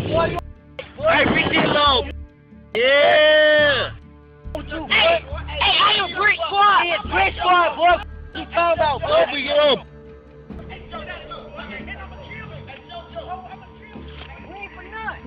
Y'all heirs, man. Ain't no wrong with y'all, boy. Jojo would seemingly not be scared of the black disciples that he'd upset, tweeting that he is outside on Brick Squad's territory, and it's believed that soon after this event, several cars traveled to the location searching for Jojo, where a security camera would capture him riding a bike together with another boy when a couple of cars would follow along behind them. Both Jojo and the first car would move beyond the camera's view, and soon the other boy can be seen running away from the scene in the opposite direction. One of those rumored to have been inside one of those cars was D.Rose himself, while another popular suspect was a gang member called Poo Poo Man from an Inglewood-based BD set called SMB, or Sean Money Boys. He's perhaps best known by drill fans due to a bar in Chief Keef's classic diss track War from 2014, where he raps that he calls up Poo Poo Man when he needs someone killed. Anyway, after the murder, Jojo would be mocked all over the internet, including by members of 600 like LA Capone, and D.Rose would also a few years later diss Jojo by joking about his favorite color on Twitter with King Von and Bite Down. These are only a few examples of murders that D.Rose's name has been connected to whilst he was still incredibly young. Therefore, it's not a surprise then that once word spread of D.Rose's activities, he would garner a lot of respect in the streets. Moreover, once drill music became a nationwide and global phenomenon around 2012, D.Rose would become a drill celebrity without dropping a single song, particularly due to Chief Keef often shouting him out in songs portraying him as a teenage assassin. D.Rose would even make a rare cameo in Keef's early music video for the song John Madden in 2011. Then, in October 2012, only about a month after Lil Jojo's death, Keef would also put out one of his biggest hits to date, Love Sosa, where he raps a line that would become a drill classic: "Don't make me call D.Rose, boy, he's 600, boy, and he keep that pole, boy, you gon' get over." You know the bar. In fact, ever since October the 8th, 2012, when videographer D Gaines released a preview to the Love Sosa video ending on lyrics about D.Rose, these lyrics would ultimately become a trend on Twitter. Although at this point, many listeners still thought that Chief Keef was actually talking about D.Rose, the basketball player, causing a flurry of hilarious viral tweets with clueless fans in shock that a professional basketball player, Derrick Rose, would be putting in work for 600 on the streets. As Tay600 would later explain on his YouTube channel, D.Rose would perhaps become the first person in drill history to become famous for just being a shooter. Before yelling his name, you feel me? Before yelling his name, and it's blowing up to the point where D.Rose is becoming a celebrity, bro. Like D.Rose was becoming a celebrity right before our eyes, folks. Like it got to a point with D.Rose where D.Rose, the guys around, like I seen them turning into fans of D.Rose, and he was not making a song. He didn't make a song. Like, he didn't make a song, bro. You feel me? It was just clout from being a savage. Like, I didn't understand it, for like this. He was the first to do that, like, become known off being savage. You feel me? Like, that was just real loud. I never seen that before in person, in a rack. You know what I'm saying? But D.Rose was blowing up like some type of celebrity. You know what I'm saying? with D.Rose's name ringing hard in the streets at this time, and it's even said that he repped as many as 7 different gang sets, or at least had very close ties with them, with these sets being 600, TYMB, O-Block, THF46, Front Street, Lamron, and the Folly Boys. According to Tay 600, even the infamous shooter Tay Savage, aka Chicago's John Wick, all the way from Welch World in the low end, would attempt to recruit D.Rose to join his Welch World set because he knew what a serious shooter D.Rose was in the streets. It was disinsertions from his hood because they was into a black pulled up to my crib and was looking for D.Rose. He said, man, I'm BD. This man told me, he said, I ain't gonna lie, on Welch, I want him. I want Rose. Tell Rose I said hit my line, man. Tell Rose I said come with me. On BD, he said he got pipe, everything D-Rose want. On BD, whatever Rose want, he got it for him. He gonna put Drake in his hand. He gonna put Drake, ARP, 30, whatever he want, whatever Rose want. On BD, he got it for Rose. And I'm just looking like, man, what on BD? What the f on, boy? That Rose, our slider, he sliding for us on King, baby. He ain't gonna be on the hill now. Here I'm talking for Rose and BD whole time. Rose on BD, he probably would've rolled around with Takers. Rose like other gangsters too, folks. On BD, but Rose like other gangsters too on King David, folks. This man come to my crib trying to recruit D-Rose, folks. It's just like, I'm just like, damn, on BD, you mean that much to you, folks? Like you don't got enough savages, enough guns, enough this and that, you feel me? Like you just want more artillery, more savages in your circle, more demons in your vicinity. On BDE recruiting the gangsters. Due to his young age and his reputation, even D-Rose's mugshot would eventually go viral. In September 2012, D-Rose would get arrested, causing some of the biggest savages in Chicago to call for his release. Chief Keef too would eventually tweet "Free D-Rose" together with an Instagram photo, finally letting even his mainstream audience know exactly who he was talking about in his songs. Other youngsters would even tweet to Keef, telling him how they had seen D-Rose while they were in jail and confirming that he was banging for 600 crazy whilst inside. While some people seemingly associated with D-Rose would tweet criticizing Keef for not bailing him out with his newfound rap riches, some seemingly thought that the arrest was even related to the murder of Lil Jojo due to the timing, but this wasn't the case, as someone would post from D-Rose's own account. And his co-defendant Juice the Savage from Front Street would later tell that the case was actually for an unrelated armed robbery and attempted murder case allegedly taking place in a studio. I mean, just taking a step back, so what was the case that y'all got locked up for? I mean, since it's in the past now, like, can you talk about it? You and D-Rose? Yeah, man. Said that me and D-Rose got him trying to rob him, trying to take his money in the studio.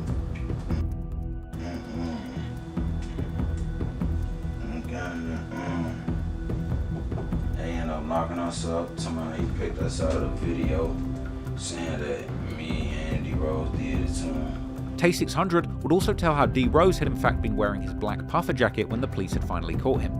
He running around the hood, I get my coat.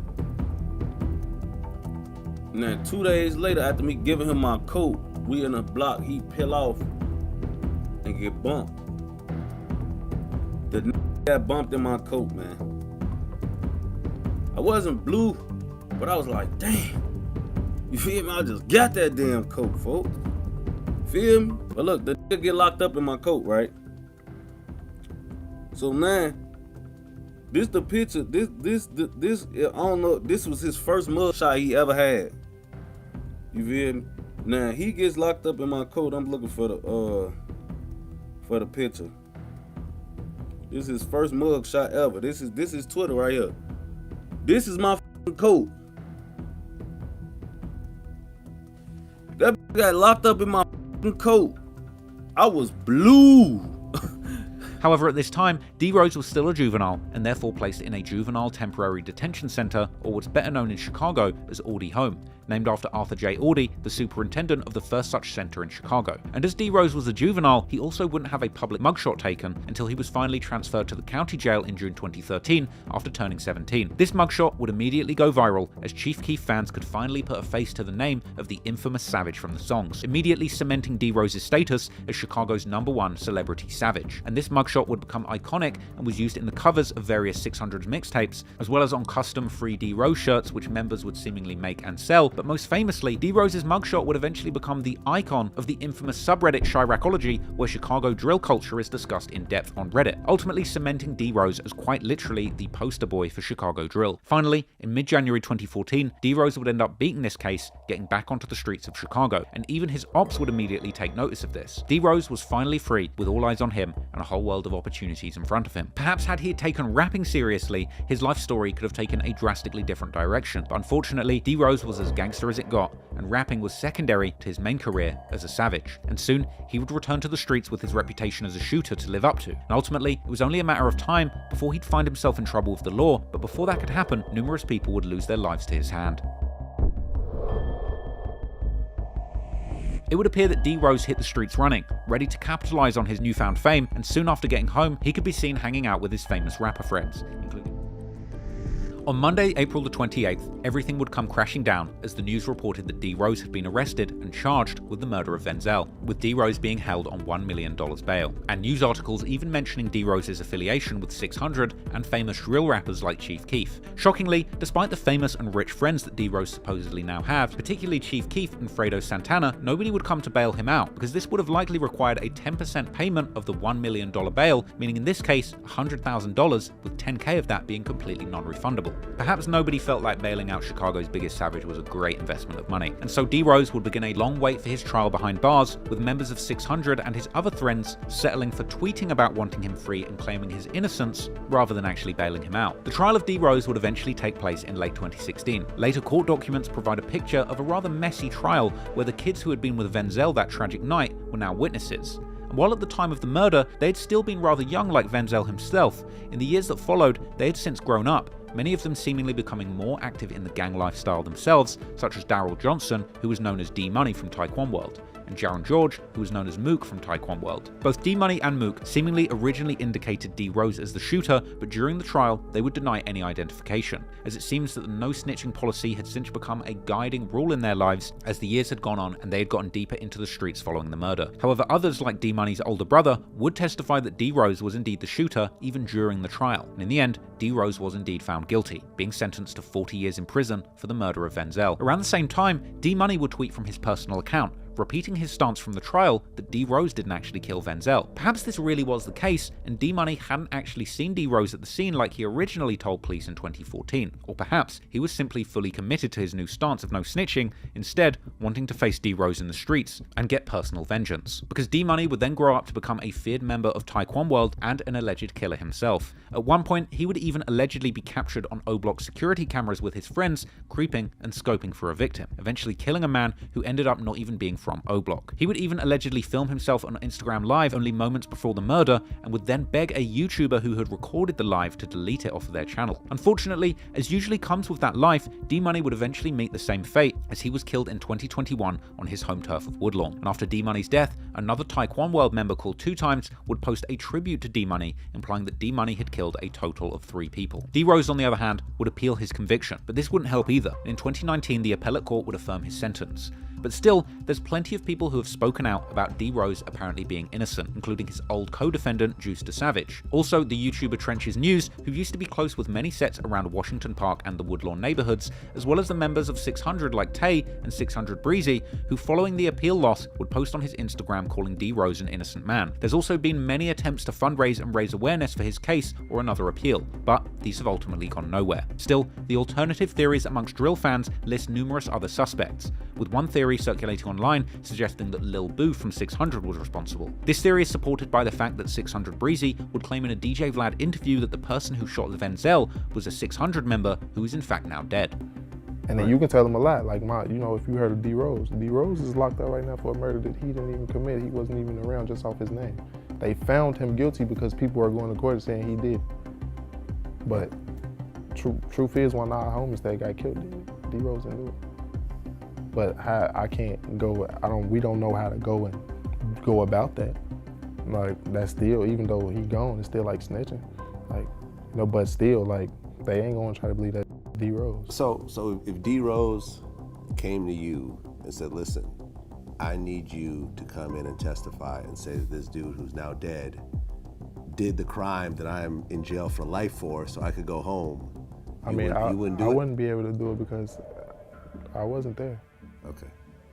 I'm not putting So myself also in someone who would have to be there. And as we'll soon discuss, Lil Boo would unfortunately end up losing his life about a year after the murder of Venzel. This theory would also explain a tweet from Mook after the death of Lil Boo where he disses him while saying RIP Venzel. There are even theories that the shooter wasn't a member of 600, with one theory suggesting that Front Street member Lil Los may have actually been the shooter. This has been supported by Taekwon World members commonly tweeting Front Street K or 061K, which is the main street that Front Street claim, as well as Savage Squad K, which is another Front Street affiliated set named after the record label of Front Street's most famous rapper, Fredo Santana. Venzel's close friend TB, or Terry Barry from Taekwon World, has even claimed that he believes D.Rose is innocent too, while seemingly implying that the real culprit was from Front Street, even claiming that Capo from Front Street was shot as Get Back. This is particularly interesting given that TB has often been considered the one who actually killed Capo. However, overall, the tweets from Taekwon World members would suggest that the killer was in fact from 600, with 051 Driller even tweeting that he was smoking on Big V and even shouting out 600 despite both sets beefing with 600 due to the war between Taekwon World and 051. However, perhaps the most interesting theory is based on the facts known about this case that came out in the trial, as there's one particular fact that has many people convinced about who the shooter was, and that's the description about the clothing that the shooter was supposedly wearing. With this description coming from D-Money, who had immediately following the shooting described to the detectives that the shooter was wearing a white cap, white shirt, and red pants. This is interesting because at the time there was a member of 600 who would commonly wear red pants, and that person had also been in the supposed murder vehicle just a night before Venzel was killed. That person wasn't D.Rose, but instead C-Day, who had practically made wearing red pants his trademark at the time. Of course, this alone doesn't prove anything, but this detail has led to many people to believe that D.Rose was in fact innocent of the most high-profile murder that was ultimately pinned on him, getting him 40 years. However, the prosecutor would in fact make one of their key arguments in the trial the fact that the witness not only knew D.Rose from social media, but they also knew the other two people who had been seen in the alleged murder vehicle the night before, C-Day and Rondo, and thus they would have recognized if one of them had been the shooter instead. Nevertheless, if you believe D.Rose was not responsible, it would seem that the Chicago police are still aware of D.Rose's reputation as an infamous killer, and were looking to do anything they could to get him off the streets. King Von would actually refer to this in his song What It's Like, where he would rap in a verse that he was in the jail cell with D.Rose when he received his sentence. And Von ends the song with a chilling outro where he claims that the same detective that locked up Rondo, C-Day, and D.Rose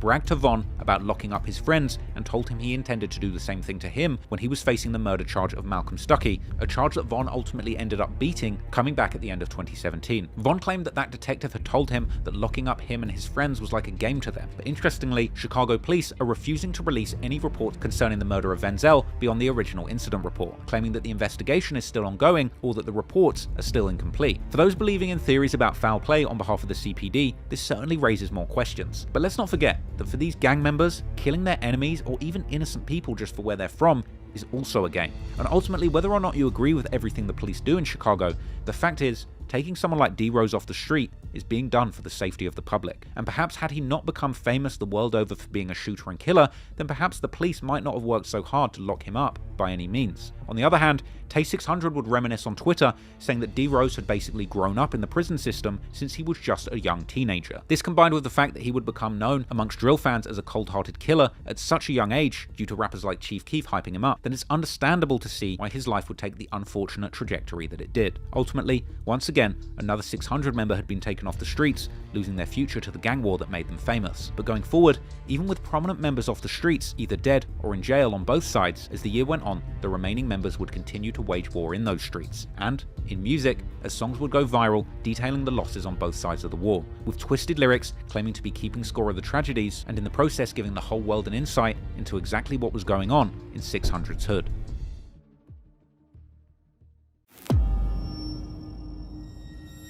King Von's blow up in 2019 would help make OTF one of the most coveted labels when it came to gangster and drill rappers who really practiced what they preached. Many 600 members had always been somewhat close to Lil Durk and OTF, but they would become even closer with the help of King Von, who had practically already been a member of 600. On the 9th of January, Mimo 600 and King Von would release the collaboration remix to Mimo's 2018 hit Exposing Me. This song would become a drill classic that spawned a slew of other remixes over the dark and moody Bollywood sampled beat, such as the FBG Duck and Ruger version that would end up becoming even more popular than the original, and New York rapper and alleged fake blood CJ with his chart-topping hit Whoopty, which would actually eventually lead to Mimo and King Von's version of the song being taken down from all streaming platforms due to copyright issues. Where did you find the beat? I think YouTube Then I contacted the dude. First of all, I did the beat and he contacted me. Hey man, I'm a big fan. Ooh. Then from now on, we locked in. Cause you know the Expose Me beat is the same beat that CJ used for Whoopty and then CJ ended up getting y'all song taken down. How did that even happen? I FaceTimed him though. He say, man, I ain't even know that, ooh, cause they say like from their label that that's the reason why I was struck down. Yeah. Hey man, I'ma contact him. Ooh, he ain't never get back at me. Anyway, just 6 days after dropping the Exposing Me remix with Vonni, Moe 600 and JusBlo would release their song and music video titled Gang Bangin', which now sits over 3 million views. And in the music video, JusBlo and Moe can be seen in a trap house with other members toting guns and throwing up sets, literally gangbanging. But also in the studio, Lil Durk himself would be seen listening to their song intently while bopping his head. At this time, Durk had already signed Booker, whose song Peso had made some waves in early 2018, and who had even dropped a full solo project on the label called 6 Summers, as well as performing on 2 OTF compilation mixtapes. Then, in March 2019, Durk would announce that he had also signed Moe and JusBlo to OTF. Also in March, King Von would put out his song Cousins featuring JusBlo, followed by a music video in April where the freshly signed JusBlo and Moe can be seen together with Von, Durk, and Booker repping OTF to the fullest. Provided with the opportunity, JusBlo would then keep dropping and building his catalogue under his new label, as would Moe, who would keep his foot on the gas, dropping another highly popular song and music video titled Steppers, which now stands at almost 10 million views. Meanwhile, Booker was preparing to drop his second solo project under OTF titled Word to LA. Booker had truly found his own voice as an artist by this point, often dropping highly melodic and emotional drill ballads all about the life in the streets, such as the Phil Collins sampling Baguette Bands, which would surprisingly have its music video released on the No Jumper channel. The video would feature nostalgic flashback clips from when LA Capone was still alive, along with C-Day and RondoNumbaNine still being free, all while Booker sings about losing his friends but gaining success, as well as the song War Scars, where the music video shows different important streets and locations from around the Washington Park and Woodlawn neighborhoods where Booker grew up, while he talks about the tragedies that he's seen in those places and the friends from around those areas he grew up with. Booker would also get some notable features on his songs, including T Grizzly, Lil Durk, and Lil Zay Osama, who would also later sign with OTF. But while Booker, Moe, and JusBlo were now living the good life with OTF in Atlanta, internal disputes within 600 started to pop off, with S. releasing his version of Exposing Me, which was actually a diss track aimed at Moe 600, as well as dissing him on social media and later opening up about the beef during a 16-shot interview. I ain't gonna say no names, but truthfully, in Tate basement, always Tate, M-Thing, Rondo, D.Rose, you feel me, the elite squad. A lot of Joe Philly, a lot of free Joe Philly, a lot of that's like got a name now. They couldn't even come in Tate basement, bro. That's some real. We ain't gonna spend look, like Melvin, Mimo was a goofy. Let me say one more thing too though. Goofy, that shit, man. I don't know. I ain't. And I'm gonna keep it all the way funky. I'm gonna keep it 1,000, cause you feel me. Shorty ass just ain't right. Yeah, that's how it is. You feel me? And I know what's coming next. What's coming with? We don't. Shorty. We catch him. We gonna beat it. Don't beat him. Probably strip him. Everything he got. That's just what it is. See, I ain't that. Think about it, bro. Who's up? When you start throwing a dead homie that you don't know nothing about, you feel me? Get on your in his mouth, you feel me? You feel me? And it's a lot of that he don't even know that throughout game that's waiting to see him, you feel me? I ran into him on the streets. I seen he really wasn't like, ran up on him with a pipe on him, he really wasn't no. Not like that. I ran into him. Same sense, it's like, man, it's like the same sense, like, man, congratulations on his success. All right, that's him. Congratulations. We ain't no haters about Pop. Same sense, a lot of streets, a lot of these really like acting, bro, with this tough shit. Then, at the end of June, while Moe was seemingly back in Illinois, he would end up getting shot 3 times, later posting a video of himself being transported via helicopter and laying on a hospital bed.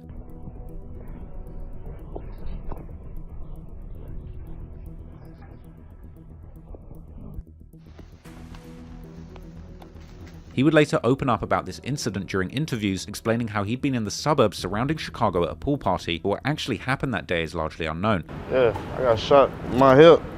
That came out the middle of my chest. Let me see. I got shot right here. That came out the middle of my chest. I was at a pool party, gang. Miscellaneous some just shooting. I was just an innocent bystander, got hit. You know how that go. However, Moe wouldn't let that stop him, and already a few days later he was back to shooting another music video, this time for the song Wipe Your Nose, which would then drop in July with cameos from numerous 600 affiliates, such as O-Block members E-Dog and Boss Top, who had seemingly recently received some kind of injury on his hand. But while Moe had survived his shooting, a few months later, one of 600's ops wouldn't be so lucky. Interestingly, this death would come on the birthday of one of the most beloved fallen members of 600, Moe's brother Lil Steve.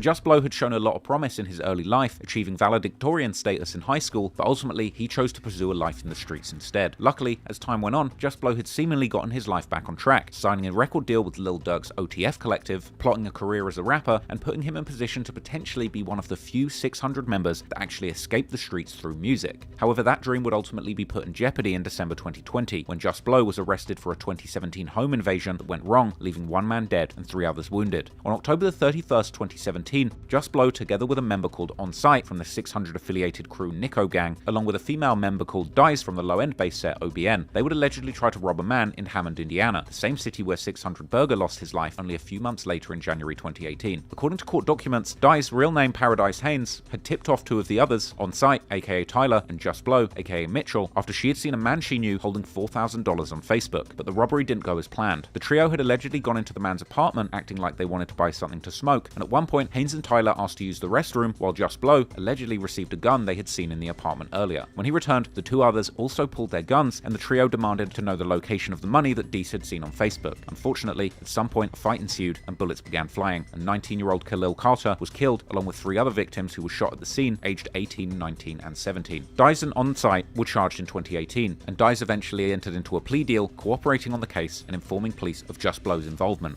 She would accuse JusBlo of being the one who fired the fatal shots that killed Carter, and he faced multiple charges, including murder, aggravated robbery, and criminal confinement. If convicted, he's facing between 45 and 65 years. Mimo600 would share his heartbreak on Facebook following JusBlo's arrest. In 2022, news would report that JusBlo, aka Mitchell, had actually pleaded guilty to a lesser charge of robbery resulting in serious bodily injury, and in 2023, reports would emerge that he had been sentenced to 18 years. This was a story that proved that the streets could still catch up with you years later when you were trying to do something positive, and unfortunately, JusBlo wasn't the only one.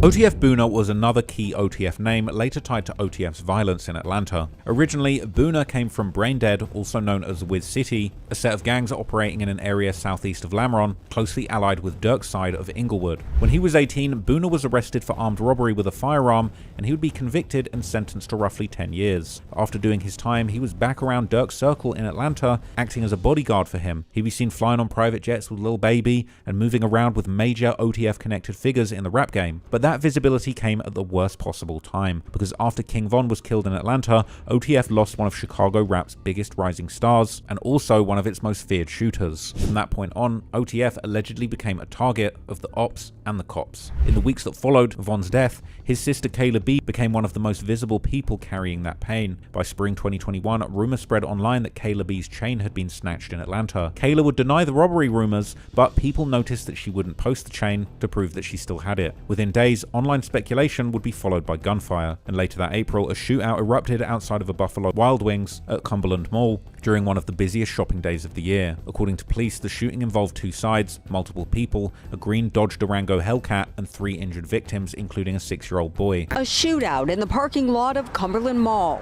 Witnesses say they saw people in 2 cars yelling at each other. Then they got out, guns in hand. Reports said the child was struck while exiting a parked vehicle, then crawled to safety as more shots were fired. They got back in their cars and sped through the parking lot, while one man was leaning out the window, still shooting. In the melee, a man and a young boy, about 8 years old, were both hit by bullets. One in the leg, one in the foot.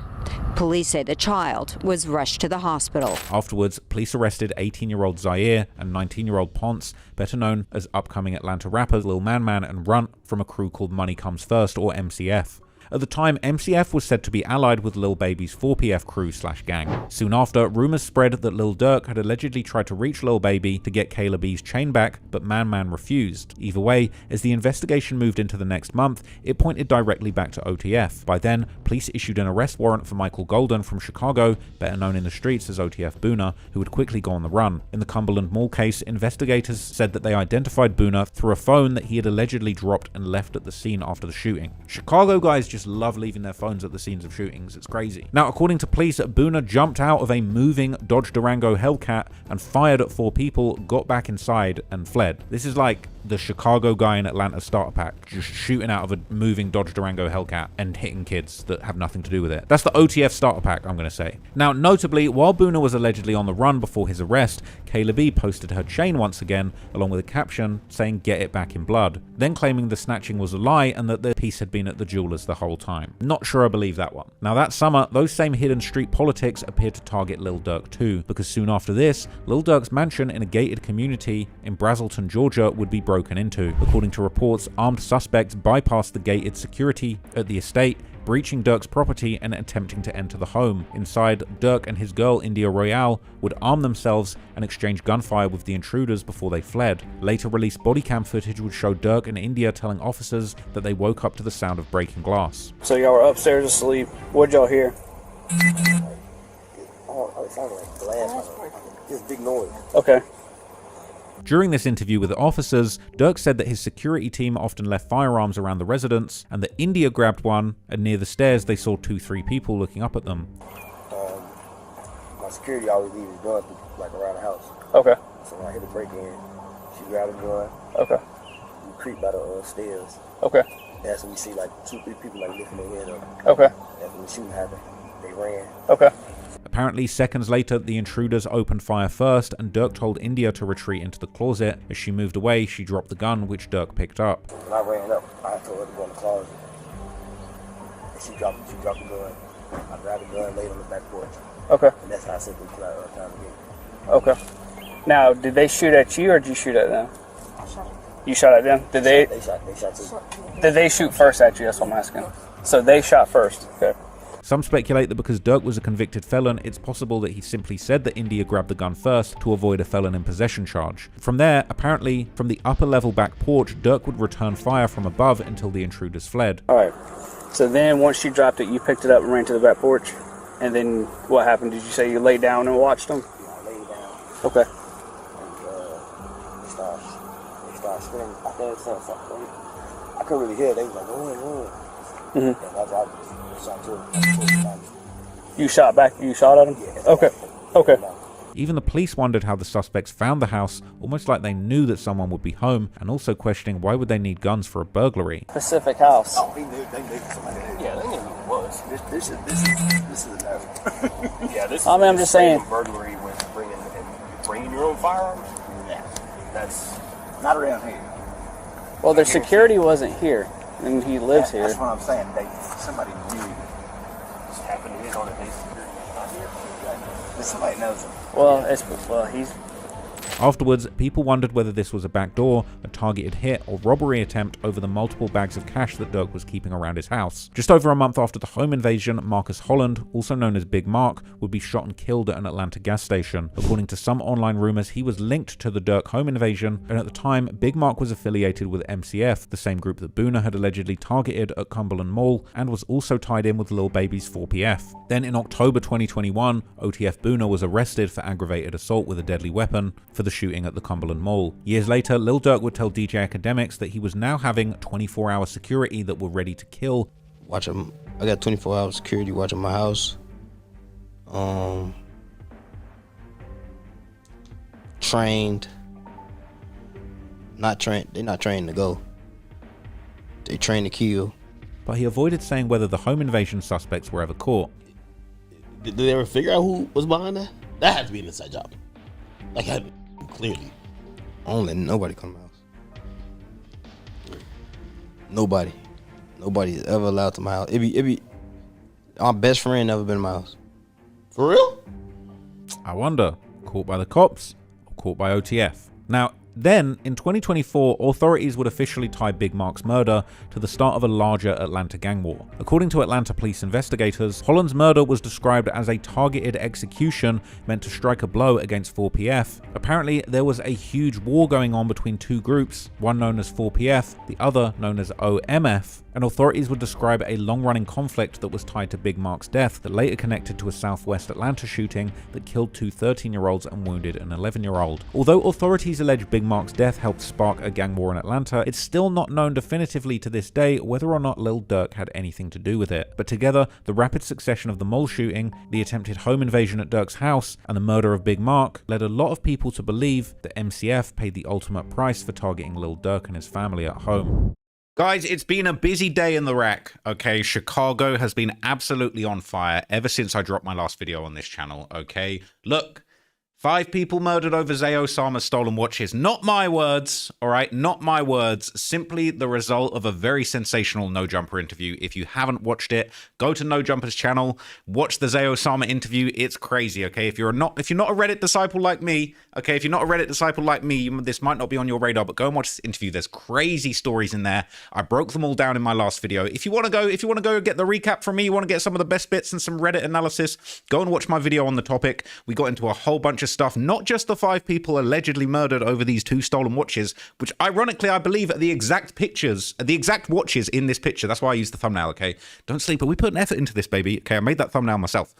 This ain't no content slop factory. But anyway, it wasn't just the 5 people killed over these stolen watches. There was also an interesting back and forth when it came to everybody's favorite rapping serial killer, King Von. Okay, apparently Zay Osama had low-key pressed an issue with King Von related to a guy called Bite Down. Now, he's a member of the Gang 600 that, you know, apparently Von slid so much for 600, he was basically a member, all right?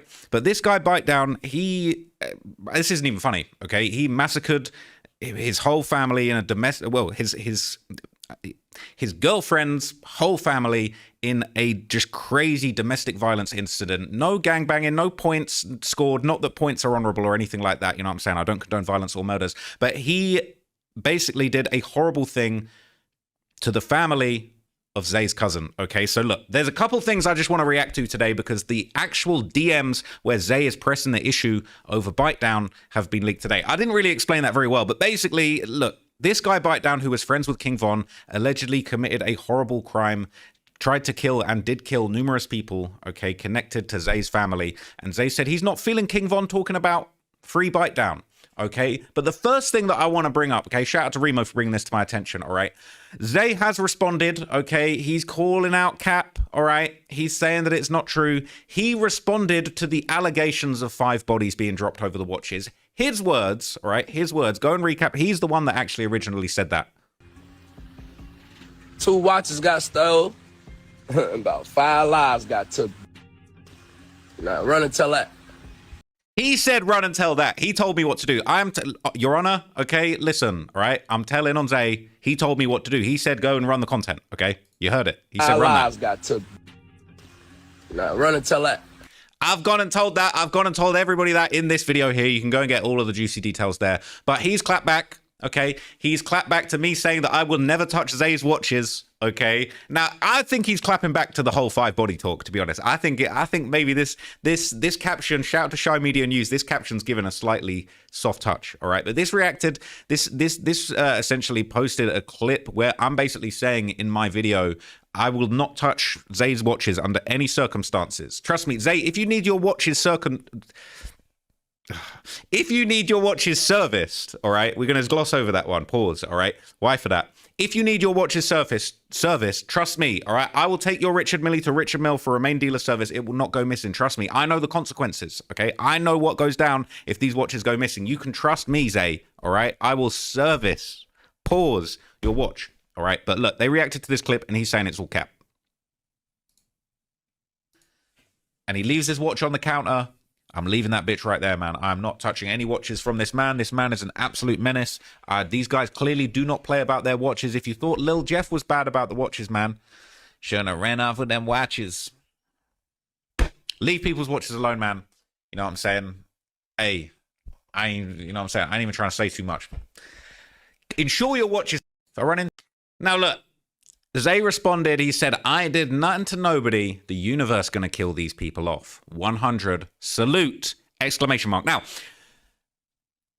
listen, all right? Look, as a result of all the attention this story's getting, and as a result of these crazy alleged, all these bodies dropping over these watches, all right, this guy was Lil Jeff before Lil Jeff was even a thing. Lil Jeff was probably still in diapers when Zay was, you know what I mean, when Zay was getting his first watches, all right?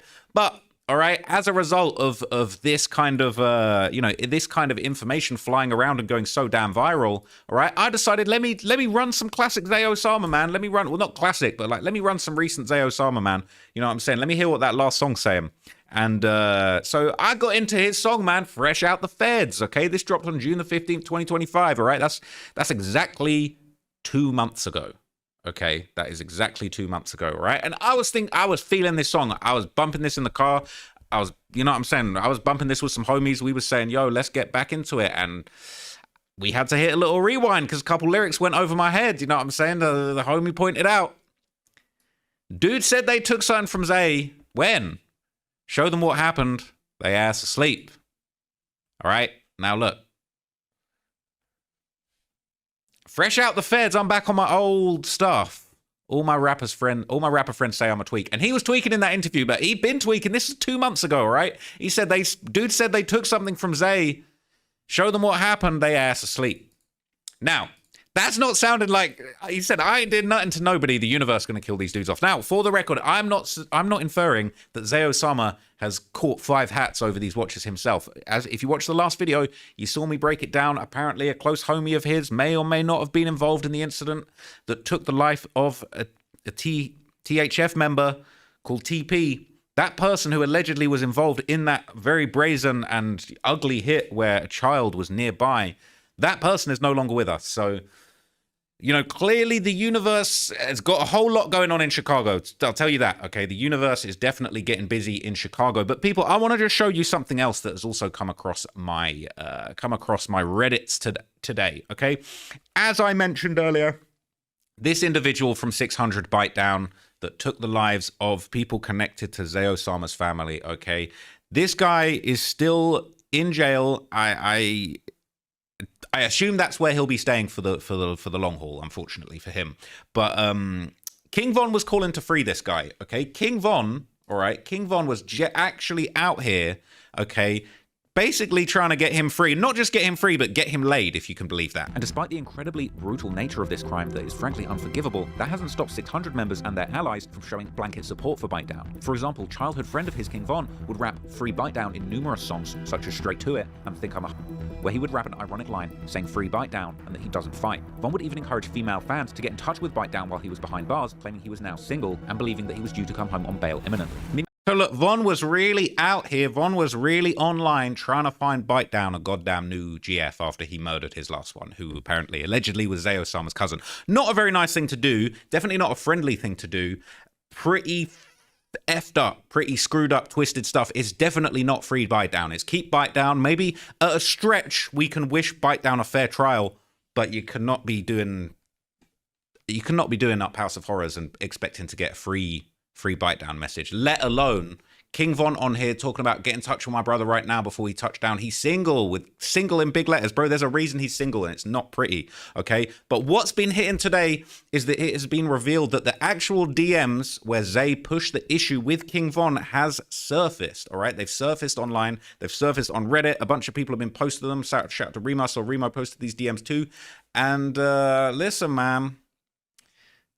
Listen, it's looking crazy, all right? It's looking crazy. King Von warning Lil Zay Osama about dissing Bite Down, right? This is what King Von said. I hope you can see that. I'm going to make that nice and big so everybody can see that. I will even put myself up here. I'm going to try and do it. I might have to try and do it in the King voice.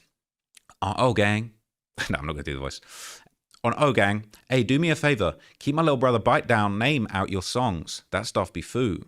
Now, there's a bunch of stuff blurred out here, but what I can see is I can see On J Money, shorty ass fried. Yeah, he says, On J Money, shorty ass fried my MFing cousin, boy. My blood, my family, on Tay boy. Shorty ass gon' die if he come home. MF's new what's up. This stuff ain't nothing new. I don't know if you just found out or what, but MF's know. MF's know what's to that stuff on J Money, all right? And this is Von clapping back. Well, you should keep that in the street, gang, for real. I'm just trying to give him a bond on O. I don't give no F what he did, but I understand how you feel. But shit, you know. Nah, you ain't wrong. It's just your songs be powerful and everybody listening to you. Everybody listening to it. You feel me? It ain't just about what you standing on for not. It ain't about what you standing for or none. It's how you presenting it. And you know how dudes is. They stand for stuff. Dudes don't F with shorty. All right? And Zay posted this. He said, I never dissed Von. Never said he ducked his shit. But I had to stand on it. Anybody that's promoting free bite down, that's facts. All right? He stepped on anybody that freed bite. Anybody saying free bite down, he had the smoke for them, basically. I can't see what he said here. All right? But he said, what? Go on, bro. Something, cousins, Imoni, and I think he's talking about the victims, something with you, 100. That something, and Tune, throw it out the, I don't know, throw it out the window perhaps. But I believe there are more DMs that then come afterwards.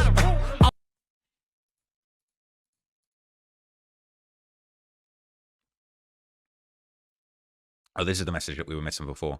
Hey, I ain't give no F what go on, bro. Don't say F my cousins, Imoni and Woogie, that's fam. I mess with you, 100. That stuff with you and Toon, throw it out the window. I hollered at you, and I hollered at him. That stuff's dead. You don't mess with each other, don't talk to each other. That's how we're going to play it. Cool. It should be no more arguing back and forth on neither side. And then Von hit back. He said, man, I don't know your people, slime, but ain't no dude finna talk to me like no type of... Ain't no dude finna talk to me like no type of way or none of that. Dude got me effed up on O, but nah, for sure.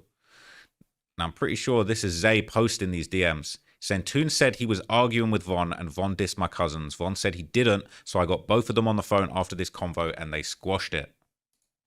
So it sounded like Zay stood on business with Von. And you got to give him his credit, man. For everybody was scared of Von out here. I was scared of Von. Von was catching all the hats, all the bodies. He was the most gangster dude out here, all right? And Zay stood on business with him. Zay was not having it. He was not taking it. He was not letting King Von disrespect his cousin and be talking all of that free bite down talk. And I actually respect it. I actually respect it. Now, is there maybe one more DM going around? So this is just one last response, some extra context that Zay gave to the situation after posting all of that. He said, never said Von tucked his tail and everything I said, I'll say, sorry, never said Von tucked his tail and everything I said, I'll say if he was here. So everything I said then, I would say if he was here now. Where is y'all getting the narrative that a dude ever played with me from? I sent my love, said RIP, and Von top 5 in the rack. Stop D-sucking, all of you dudes and females. Any dude promoted that bite down stuff, I said some facts. I don't pick and choose. I'm a man before I'm anything. I actually, look, Von was an intimidating guy, man, and I respect Zay Osama for standing and being so tough with Von in those messages, to be honest with you. I mean, this is a guy that apparently had all the hats. You know, they were saying Von and Bite Down might have been catching hats together, man. The rumor on Reddit is that this Lil James hit, and I discussed this in the documentary, all right? People say, is that Von and Bite Down together? Were they sliding together? Who knows? Who knows? But if that's the relationship that Von and Bite Down had, you can understand why he would say free him. But ain't nothing honorable about shooting a female in a domestic violence case. Not cool. We're not condoning that. No passes for that, unfortunately. You're going to have to keep Bite Down. You know what I mean? Wish him a fair trial or wish him some... You know what I mean? Can't really wish too much for him, to be honest. You're gonna have to sit down on that one, my friend. But yeah, that's the latest from Zay Osama, man. He's popping his stuff. He's been going crazy after the whole watch interview situation, and I just got to shout out to him, man. Look, it's these antics and these interviews have made me dig deeper into his catalog. We've been bumping some Zay Osama today. Some of that's hitting, hearing a couple of songs that I ain't really tuned into before. So shout out to him for doing the content thing, man. Once again, I just want to say, I think it's really important for rappers to get out here and do interviews. I know a lot of rappers think they're too cool for interviews. They're too cool for streams. You know what I mean? They want to do all this weird mixy stuff, trying to intimidate streamers and finesse them and finesse their money out of them on stream. That's all out the window, man. I feel like you need to showcase your personality. You need to show you're a solid dude. You need to show you're interesting, funny dude. You know, all of that stuff, man. Do your interviews. Don't act too cool for school. All of these rappers, whether you're the most gangster, thugged out person in the world, let us know a little bit of your personality. I didn't really deep Lil Zay Osama's personality until this interview, really. Like, this has really put him on my radar. It's put the music on my radar. Yeah, look, we're knee deep in the antics, and it is very interesting, but at the end of the day, I'm about the music, and he made a couple new songs jump onto my playlist today. Definitely, if you need your watch serviced, I'm happy to take care of that. I definitely won't lose it. You know what I'm saying? No one running off of your watch. Safe with me. And yeah, I'm looking forward to the next Zay Osama drop now, man. You know, let's simmer down with the antics and just keep going with the music. That's what I'm excited for. Hope you enjoyed that. Hope you enjoyed my other video that I just dropped on the main channel. The entire life story of 4 Extra Man. Listen, let's see how that plays out. You know what I'm saying? Could be reacting to some of that content very soon, man. But make sure that you go and watch that. It's a whole 2.5 hour video. Respect to my guy 4 Extra Man. Wanted to really just tell that whole life story right.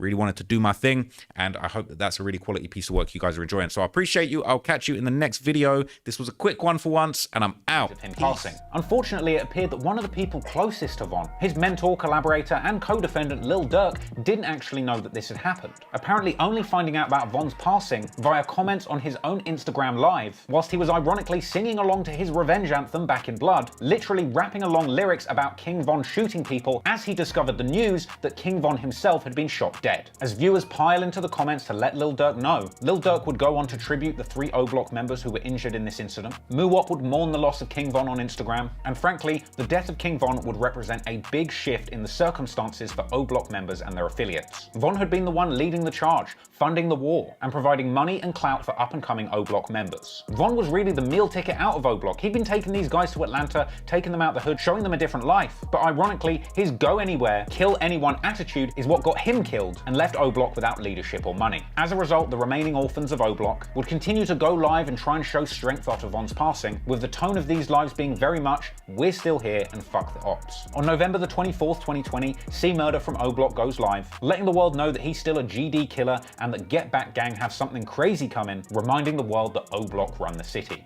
Bitch, we still GDK, we dropping rates for shit. Wait till y'all see what the Get Back Gang got in store. Oh, my mama, folks looking at the crazy. Ask Siri who were in the city, they gonna tell you O Block. Get Back Gang, long live hit. That O Block ain't never die.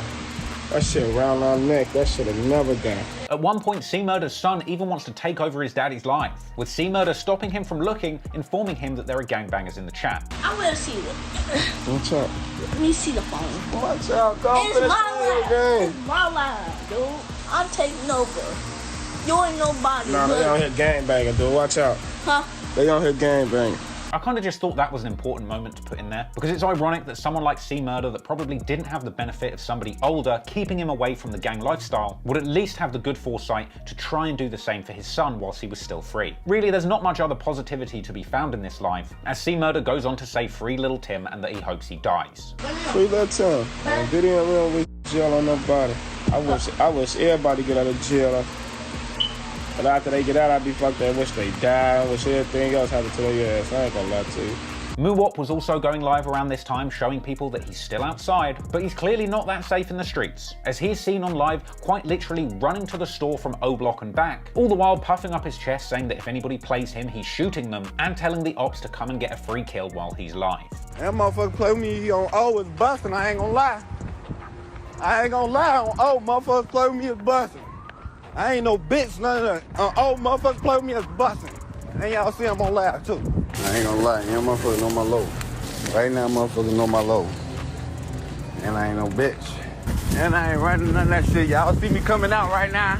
Y'all see me coming out right now, motherfuckers play. Motherfuckers show. That's how y'all know my ops ain't no shit in my city. My ops ain't no shit in my city. All my ops dead. I just went to the store and no op pull up on me and shit. Free motherfucking kill.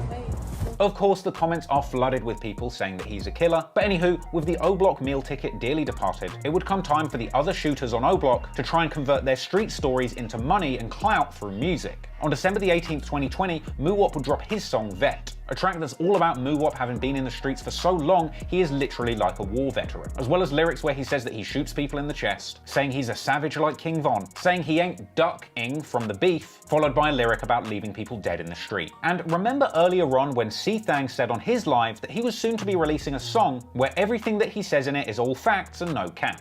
Ain't no capping that shit neither, boy. Well, on December the 23rd, 2020, C-Thang and Zell would release that song, a track called Jump Out. And this is a wall-to-wall self-snitching anthem. It's got references to another body dropping, there being no ambulance to save them before they die, and the ops' mum crying. They say that they're ducking a bunch of times and hopping out of cars shooting ops. It's plain as day that they're talking about the murder of FBG Duck in great detail. Pretty brazen behaviour from two people that can't even go live on Instagram without dozens of random people pointing out that they were the people that took Duck's life. And so as we go into the new year of 2021, O Block members would continue to go live telling fans that they would soon get back for the death of King Von and that fans need to be patient. Be patient. Don't be all on my live with all this war shit talking about people getting smoked and this get back and please BJ hurry up with something. Don't do that. Just be patient. Everything play out how it's supposed to play out. Don't talk to me about no war.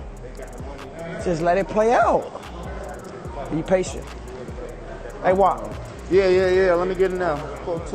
Now, we'd already seen people using fake accounts to impersonate people like Zell saying incriminating things and trying to provoke ops on live. But the deep fake confessions would reach the very top of the food chain in 2021, when in January a clip begins to circulate online that appears to show somebody prank calling Lil Durk, with this supposed Lil Durk on the other end of the phone telling the prank caller that he swears on Duck's life that he will kill them. Bitch, nigga, fuck you talking about. What you mean I'm a bitch, nigga? Yo, Durk, I'll slap the shit out of you on phone them, nigga. Alright, let me stop playing with you, Lil Durk. Yo, Lil Durk, let me stop playing with you. What up, nigga? Oh, Duck, I'll kill you, boy. What? Oh, Duck, I'll kill you, boy. You scaring me. What you mean on Duck, you'll kill me? I'm sorry, man. Now, this recording has been widely called out for being fake, but I think it's important to mention this because so much misinformation has circulated as part of this case that it makes it really hard to know what's true and what isn't. I don't know whether this is just intense speculation and fan fiction or some kind of information warfare either from the feds or the people involved trying to put people off of the reality of what happened. But regardless of the comments of a fake Lil Durk, the real Lil Durk would soon make his feelings about FBG Duck known to the entire world. And unfortunately, it wouldn't take long for the whole of America to start singing along with him. All of O Block are seen turning up and chanting along to the lyrics of King Von's Back Again, mobbing pretty deep in the middle of Parkway Gardens.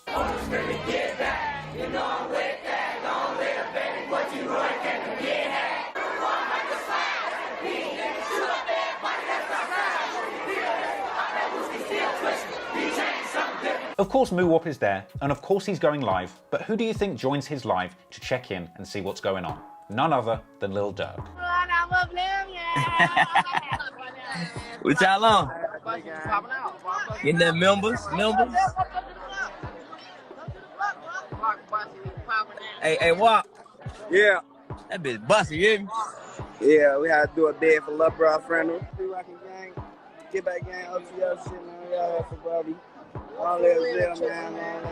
In hindsight, maybe Lil Durk shouldn't have been so close to Muwop or the other members. He'd already let being too close to King Von land him in hot water, but Durk clearly hadn't learned his lesson, because in the lead up to the sweep by the FBI, he'd apparently taken Muwop on tour with him, where they had both been seen together rolling around on private jets and flexing together with big stacks of money. Hello.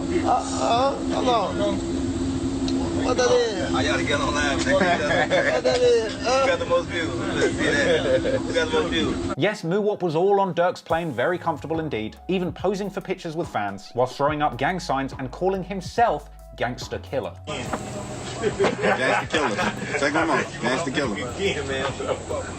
You gotta control. Gotta be controlled. Perhaps all of this is why Lil Durk rapped on Meek Mill's song Sharing Locations that he still hangs with all the murderers. And I guess those lyrics weren't cap. But when in the next lyric he says that he's paying the lawyers for all of the murderers, it really does make you wonder what Lil Durk is going to do next. Because finally, after over a year of investigation with no arrests, the FBI would finally raid O Block, taking 5 people into custody for the murder of FBG Duck.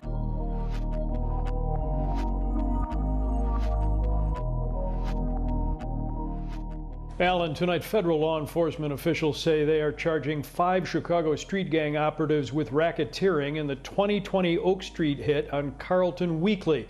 The rapper, known as FBG Duck, investigators say he was a gang member whose videos had irked members of a rival gang, 5 of whom tonight stand charged with his killing under the RICO statute, Racketeer-Influenced and Corrupt Organizations Act, that in 1970 was created to help dismantle traditional organized crime, aka the mob. Yes, eventually the FBI closed in on O Block like the Chicago outfit back in the 1930s, rolling into the area in armored personnel vehicles, leaving with 5 alleged killers in custody. The FBI would hold a press conference announcing that 5 individuals had been indicted and arrested for the murder of Duck. We are here today to announce charges which charge 5 individuals with federal crimes relating to the August 4th, 2020 murder of Chicago rapper Carlton Weekly, who's also known as FBG Duck. That indictment alleges that these 5 individuals were members or associates of the O Block street gang. Those 5 people charged, names that you're probably very familiar with at this point, were Charles Liggins, aka C Murder, Kenneth Robertson, aka Kenny Mac, Carlos Offord, aka Los, Christopher Thomas, aka C-Thang, and Marcus Smart, aka Muwop. 4 were arrested that morning, 1 of them was in jail already on other charges, and the indictment labeled the O Block street gang as a racketeering organization, stating that the murder of FBG Duck was done to further the O Block criminal enterprise, and going as far as to say that O Block members would brag about their crimes publicly and taunt rivals on the internet. Publicly claiming responsibility for acts of violence committed by the enterprise, taunting rival gang members, and also alleges that the O Block enterprise sought to increase its status through the use of social media platforms and music. These guys really did want the entire world to know what they had done, and it really was only a matter of time until the feds took a closer look at it. And unsurprisingly, the social media posts that these guys had been making along the way were named specifically by the FBI as being part of the racket, with the feds even going as far to tell the public in their press conference that you can go online and look up O Block members bragging publicly about the crimes that they were doing in the streets. There's publicly available material where I think you can learn more about the activities of certain individuals. But generally speaking, what's happening on social media and what's happening in music videos that are on YouTube, particularly in the drill rap genre, it shows you what's happening in this city. It shows you exactly what's happening in the city, which is that people are threatening to commit acts of violence and then either bragging about acts of violence or talking about how they're going to retaliate for other acts of violence. But for instance, you can go on the internet right now, you can see people in music videos, guns all over the place, talking about who they've shot or who they're going to shoot. The FBI actually elaborated on the fact that O Block's crimes were apparently so far-reaching that the case ended up going federal. This was one of those cases we were able to bring federal resources to bear to work with the Chicago Police Department to ultimately help us make the case. We were able to establish evidence to indicate that there was a racketeering enterprise here that was involved, and this murder was done in furtherance of that, and so federal charges were appropriate. This isn't a great look for anybody that spent a lot of time with O Block members, especially in other states. In July 2025, OTF Boonie Moe was booked in Douglas County, Nebraska. Soon after, he would be arrested for violating his parole and being a fugitive from justice after authorities caught him with narcotics. Court filings show that he was arrested and charged with possession of cocaine with intent to distribute. Nebraska state authorities reported finding him in possession of less than 10 grams of the substance, roughly equivalent to 100 or 200 individual street doses. Online speculation framed the case as another sign that the Durk stimulus package had dried up and that OTF falling apart was the reason that Boonie Moe had gone back to trapping to make money. Now, what is clear is this case placed him far from Chicago, far from Atlanta, and far from the OTF comeback that he had been trying to build. But long before Nebraska, Boonie Moe had been tied to OTF for years. He was originally part of a Black P-Stone set Bang Bang Gang from an area called Terradome, southwest of Lamron. He would move between these two hoods. That's what it is. Bang Gang Lamron. That's it. Do you hear me? You hear it from the lawman, Boonie Moe. From the lawman. Bang Gang Lamron. That's it. Nothing else. And at the time, he was known as an alleged trapper, with BBG reportedly making enough money to open a neighborhood fish and chips restaurant. That's the Bang Bang Gang restaurant, man. Y'all see that? BBG presents fish and chicken, motherfucker. It's our man. We investing up in.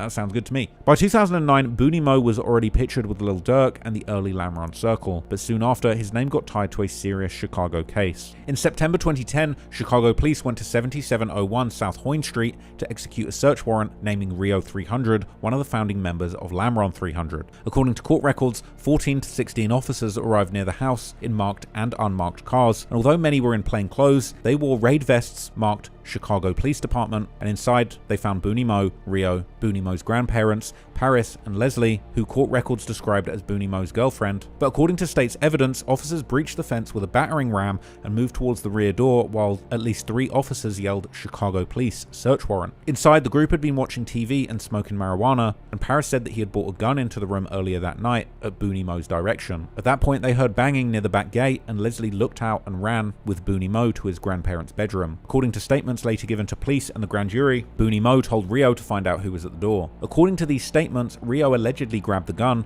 looked outside, and told Boonie Moe it was the police. In Paris and Leslie's pre-trial statements, Boonie Moe allegedly ordered Rio to buck that, meaning shoot at them. As officers hit the door, the state claimed Rio pulled the trigger once, the gun didn't fire, and then he aimed again, pulling the trigger a second time, and the glass security door exploded outward, injuring 3 police. After the shooting, officers surrounded the house and eventually made contact with the people inside. Afterwards, witnesses said that Boonie Moe asked Leslie to take the gun to the basement, but when she refused, he allegedly hid it in his grandparents' closet as his grandmother protested. Eventually, police ordered everyone out, taking the occupants into custody and searching the home. During that search, officers recovered multiple weapons, including an SKS assault rifle, along with heroin and marijuana. As a result, Boonie Moe and Rio were indicted on multiple counts, including attempted murder and aggravated battery with a firearm. Importantly, Boonie Moe was not accused of pulling the trigger, but instead the state tried him under accountability, arguing that even if Rio fired the shot, Boonie Moe was legally responsible for allegedly helping set it in motion. However, the jury convicted Boonie Moe of 3 counts of attempted murder and 3 counts of aggravated battery with a firearm. After the conviction, Boonie Moe apologized to his grandmother and children. Ultimately, he was sentenced to 3 concurrent terms of 23 years, while Rio received 26 years. But a few years later, an Illinois appellate court reversed the conviction and ordered a new trial, but the case had already left Boonie Moe with serious prison history. So by the time he was back out, OTF was completely different. At this point, King Von was dead, Lil Durk was bigger than ever, OTF was a national brand, and several older names were coming home after years behind bars. For Boonie Moe and the others, the return came with a chance to pursue music, but then Lil Durk got arrested, and as Durk's federal case developed, Boonie Moe's name kept on appearing in a far more dangerous context. According to federal filings, prosecutors wanted to introduce evidence of an alleged plan involving Durk, Boonie Moe, and a cooperating witness identified as PW1. After King Von's death, prosecutors claimed that Durk grew frustrated with O-Block members because they had not retaliated. In that alleged message sequence, Durk wrote, "I'm finna pipe it up." According to the same reports, Boonie Moe responded, "Blood, it's green," followed by a car emoji, a green light emoji, and the message saying, "Getting together now, no phones." After that, prosecutors reportedly claimed that PW1 and Boonie Moe purchased a vehicle using money provided by Durk. The alleged purpose was to travel to O-Block and kill any O-Block members they could find, and PW1 expected to be paid for every member he killed. But according to the filings, the plan was later called off because police were in the area. Now, prosecutors were reportedly pointing to him as one of the people that Durk trusted when retaliation was being discussed after Von's death. By October 2024, Durk had been arrested in Florida on federal murder-for-hire charges tied to the 2022 Los Angeles shooting that killed Quando Rondo's cousin Lil Pab. But after Durk's arrest for a while, Boonie Moe continued pushing music out there publicly throughout 2025, releasing the tracks Get Back, Mike Vick, and If You Know You Know. But at the same time, his own legal problems were building up once again. That summer, Boonie Moe was arrested in Nebraska and eventually sentenced in the cocaine case. By then, Boonie Moe's path would fit a larger pattern around Durk's circle,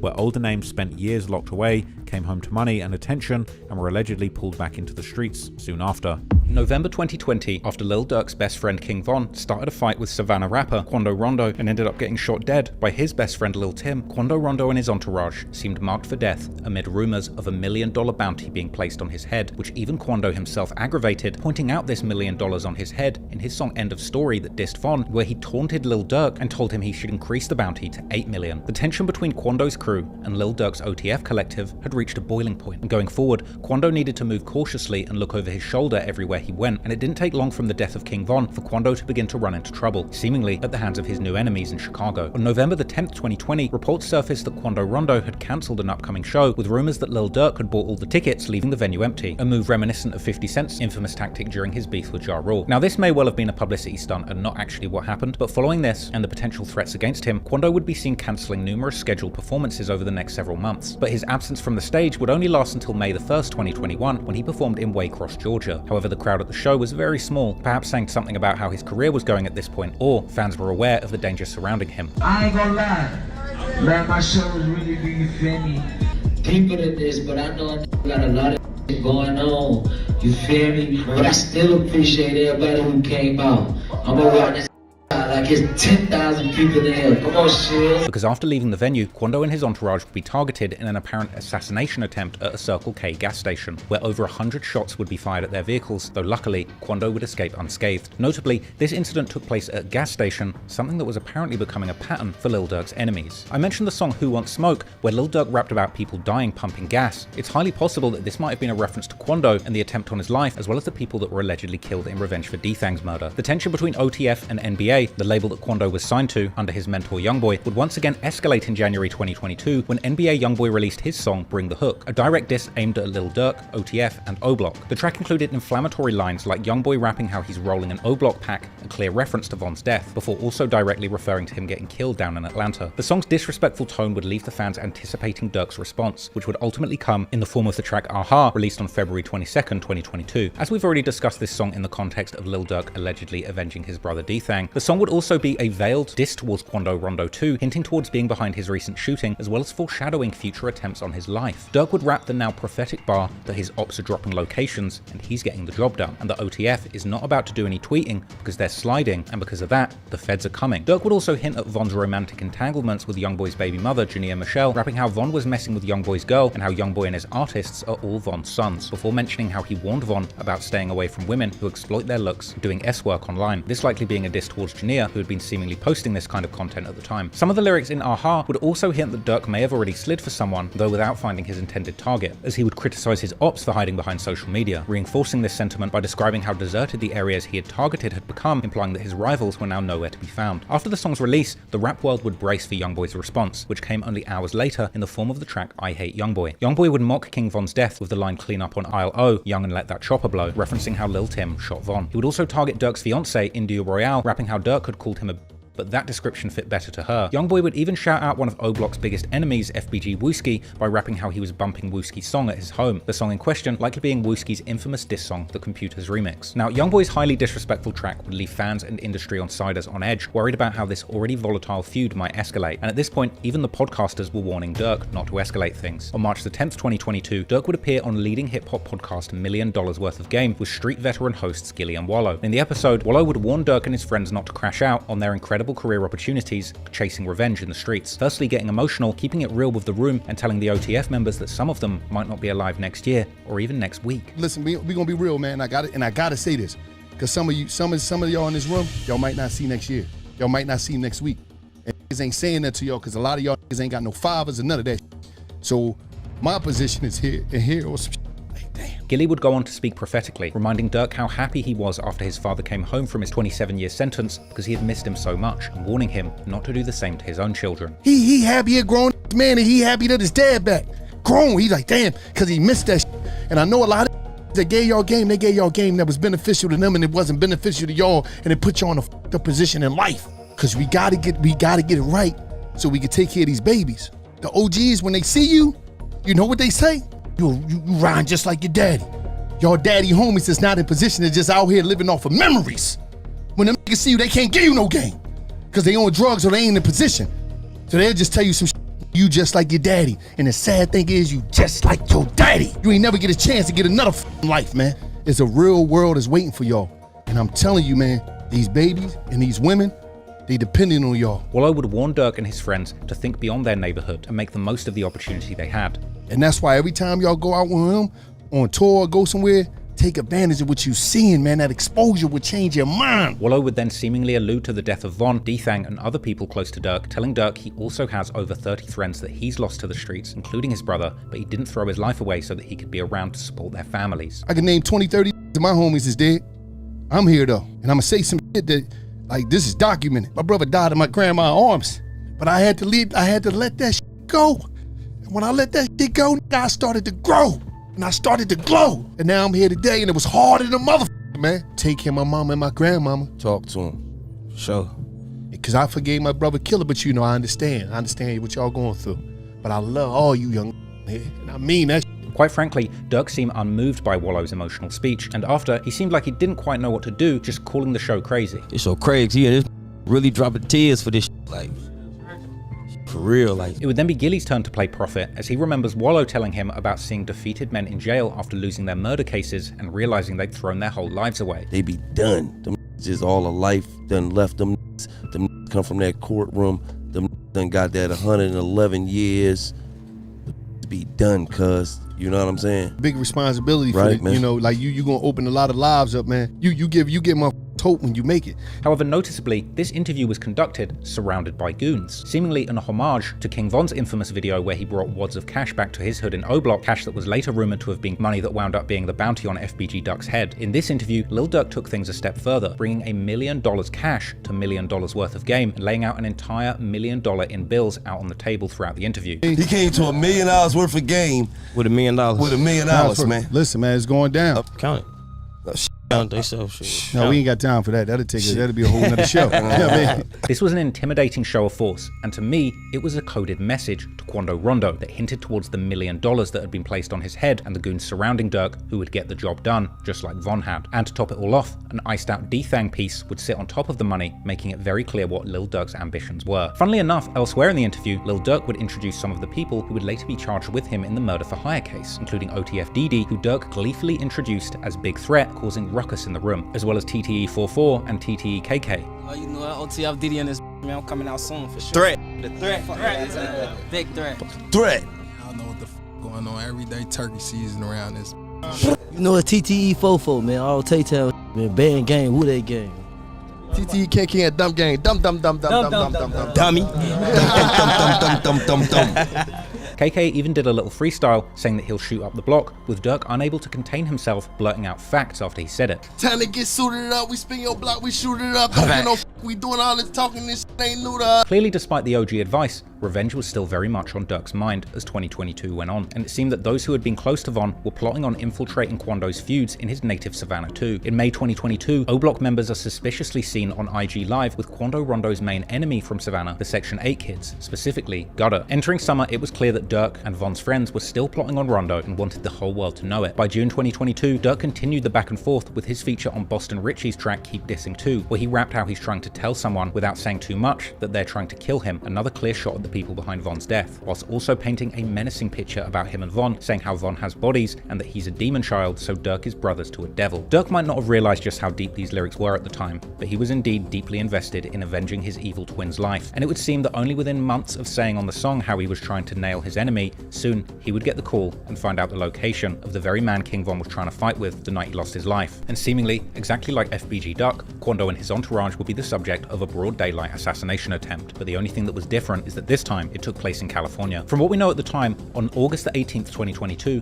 Quando Rondo and his close associate and cousin Lil Pab were in Los Angeles, California. Unbeknownst to them, their location was leaked to members of Lil Durk's OTF collective by an unnamed co-conspirator known only at this stage as Number 4. According to the indictment, on August the 18th, 2022, Durk and a member of his OTF collective named Vonni would fly from Miami to Los Angeles on a private jet to coordinate the murder. Upon arrival, Lil Durk would instruct OTF Boogie to travel to Southern California, whilst OTF Dede recruited 2 more shooters named Flocker and BrownEyez to join the plot, providing their biographical information so that flights could be booked under their names. Lil Durk would apparently even text a warning not to book any flights under names directly linked to him, but this was either ignored or sent too late, as an OTF-linked credit card would indeed be used to purchase flights for Dede, Flocker, BrownEyez, Boogie, and another co-conspirator to travel from Chicago to San Diego on August the 18th. OTF Boogie and others confirmed their travel plans through text messages, including one message from OTF Dede to someone on Instagram stating, "On my way to LA." Upon their arrival in Southern California, the group traveled by car to meet OTF Vonni in Los Angeles. Vonni would then purchase 4 black ski masks in cash and use another OTF credit card to rent a hotel room at the Universal City Hotel for the group. At this meeting, Vonni supplied the team with firearms, including fully automatic weapons, and secured 2 cars for their use, a white BMW sedan and a white Infiniti sedan with a fake license plate. The vehicles were then used to follow and track Quando Rondo's movements throughout Los Angeles, including to a hotel in downtown Los Angeles where he was staying, and the next day, on August 19th, 2022, the group would follow Quando's black Escalade to several locations, including a dispensary on Flower Street and a clothing store on Melrose Avenue. They would track the Escalade to a gas station on Beverly Boulevard, where OTF Boogie drove the Infiniti into an alley behind the station and parked up. Lil Pab and Quando were sitting in the back of a parked tinted black Cadillac Escalade getting some gas on 8489 Beverly Boulevard. As the car was filling up with fuel, just mere seconds later, a flurry of shots would ring out, targeting any and everyone around that car, with law enforcement recovering 18 shell casings on the scene. It all started at this mobile gas station at 5:30 Friday evening. LAPD says witnesses heard multiple gunshots, then watched a couple cars zoom off. 3 people in 1 car shot at this black Cadillac Escalade. It's unclear if those inside shot back. Can I get some space, please? It ended at Santa Monica Boulevard. Deputies found it peppered with bullet holes and a shattered window. 1 man inside, a member of Rondo's entourage, had been shot. The 23-year-old was taken to the hospital where he died. The shooting itself took place just before 5:30 p.m. at a mobile gas station near the popular Los Angeles tourist destination, the Beverly Center. According to police, 3 masked gunmen got out of the white car in dark clothing, with a later indictment identifying Flucker, BrownEyez, and an unnamed shooter opening fire on Quando's car using firearms provided by Vonni, including a fully automatic weapon. These gunshots would ultimately hit Lil Pab, who was standing next to Quando's car pumping gas at this point. The attack was described as a professional hit occurring without any prior argument or confrontation, and after the shooting, the attackers fled the scene in the Infiniti that was being driven by Boogie. After being shot at, Quando's entourage jumped back in the car and attempted to flee, driving a short distance before pulling over to seek medical attention for Lil Pab, and despite efforts to save him, Pab would unfortunately succumb to his injuries and pass away. But to make matters worse, the dramatic scene was captured by bystanders, with footage of Quando breaking down emotionally and screaming no as Pab was taken from the vehicle, with this tragic scene being recorded and broadcast on the news where it ultimately went viral. While Quando was screaming over Pab's dead body, the shooters were celebrating and negotiating their payment, since they didn't actually kill Quando, the intended target. Later that day, the group, including Vonni, Dede, Flucker, BrownEyez, Boogie, and the co-conspirator, would gather at an In-N-Out restaurant to discuss the attack and the payments for the shooters. Once again, using an OTF credit card, flights were booked for the group to return to Chicago from San Diego, and they flew back that same evening. And after this, other OTF members would post on social media indicating the group's responsibility for the murder, including one post revealing that Pab died of a headshot seemingly before the news even reported it, and another OTF affiliate, Lil Vonni, tagging Quando and making fun of Pab's death on Instagram. Meanwhile, following the murder of Lil Pab, Quando Rondo announced that he was dropping his affiliation with the Rolling 60s Crips, signaling his intention to step away from gang life. He declared on social media that he was laying down his neighborhood Crip flag and that he wanted to focus on his family and loved ones rather than gangbanging. However, the move was met with backlash from other Crip members, some of whom criticized his departure as a sign of weakness. But despite the criticism, Quando stood by his decision, emphasizing that he no longer wanted to be involved in the gang conflicts that had claimed the life of his close friend Lil Pab. But while Quando was attempting to lie low and remove himself from the gangs and conflicts that had claimed the life of his friend, back on Durk's side, having now apparently avenged King Von's death, even with the murder of an innocent affiliate who was just there with Quando, it would seem that Durk and his OTF shooters at this point felt completely untouchable. And after enduring years of slide for Von comments, this apparent get back would be too much for Durk not to mock or comment on. Despite what's now being referred to as an incredibly sloppy and reckless hit with a paper trail that's completely unheard of, from here,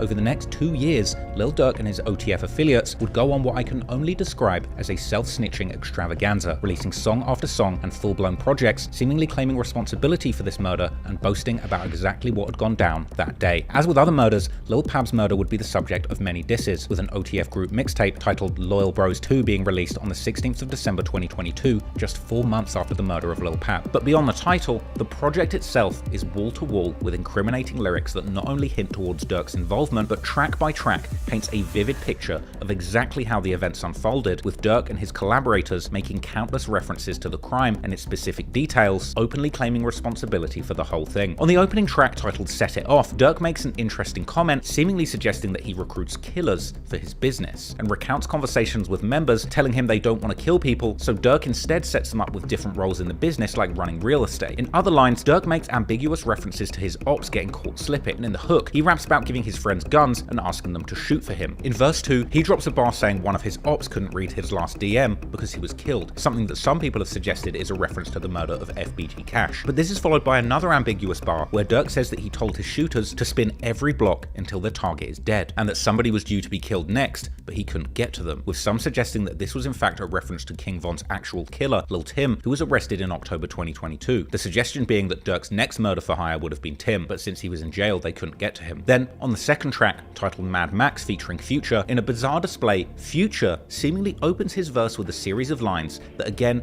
eerily mirror the exact details of Lil Durk's case, with Future rapping his lil bro, presumably Durk, drops bags and gets people killed and has people shot through the windows of their cars, and referencing that people get money put on their heads for messing with Durk. And Future even ends his verse with a jaw-dropping bit of foreshadowing saying ain't no Rico case gonna stop another body dropping, before asking how many bodies they have. The hook of the song would see Durk and Future likening their shooters running up on people and killing them to be similar to the movie Mad Max. And then in Durk's verse, he would go on an absolute rampage of self-snitching, boldly saying that he told Young Thug everybody that he'd shot and hinting that he could have been part of that Rico case that Thug caught if the feds were recording what he said. Durk then seemingly references the murder of Quando's cousin Lil Pab, despite him actually not being involved in the death of Von, saying that when it's war, you don't see famous names being killed, but they still try and kill everyone around their targets. Durk then references the rumors that he was involved in the Pab murder, saying that he doesn't admit to crimes, but the blogs seem to accuse him as soon as people die, and saying that he would never admit to murder and is happy that other people are claiming that body, a line which I think refers to an alternative narrative that was spread around, suggesting that Lil Pab was actually killed by drug dealers that he ran off on. Of course, when the indictment dropped, it seemed pretty clear that that was cap. Durk would then go on to directly deny blackballing Quando Rondo from the record industry and casting doubt on his criminal past, before Durk says that he is the person who chooses if people live or get killed. He later appears to reference two details from the murder of Lil Pab, saying the Switch is bound to kill their ops, free McAdoo, a 600 member who committed numerous murders, and then saying the chilling and self-incriminating line, "We're flying to get you." Now perhaps this could be interpreted as saying that he would fly to collect Mac from jail if he was ever released, but to me, I think it's a different bar, where Durk is just mentioning one of his killers and then moving on to another line where he's self-incriminating himself, admitting that he will fly his shooters out to kill you, just like he did to Lil Pab. This is followed by another dark line where Durk says, "You ain't know we were gonna get you,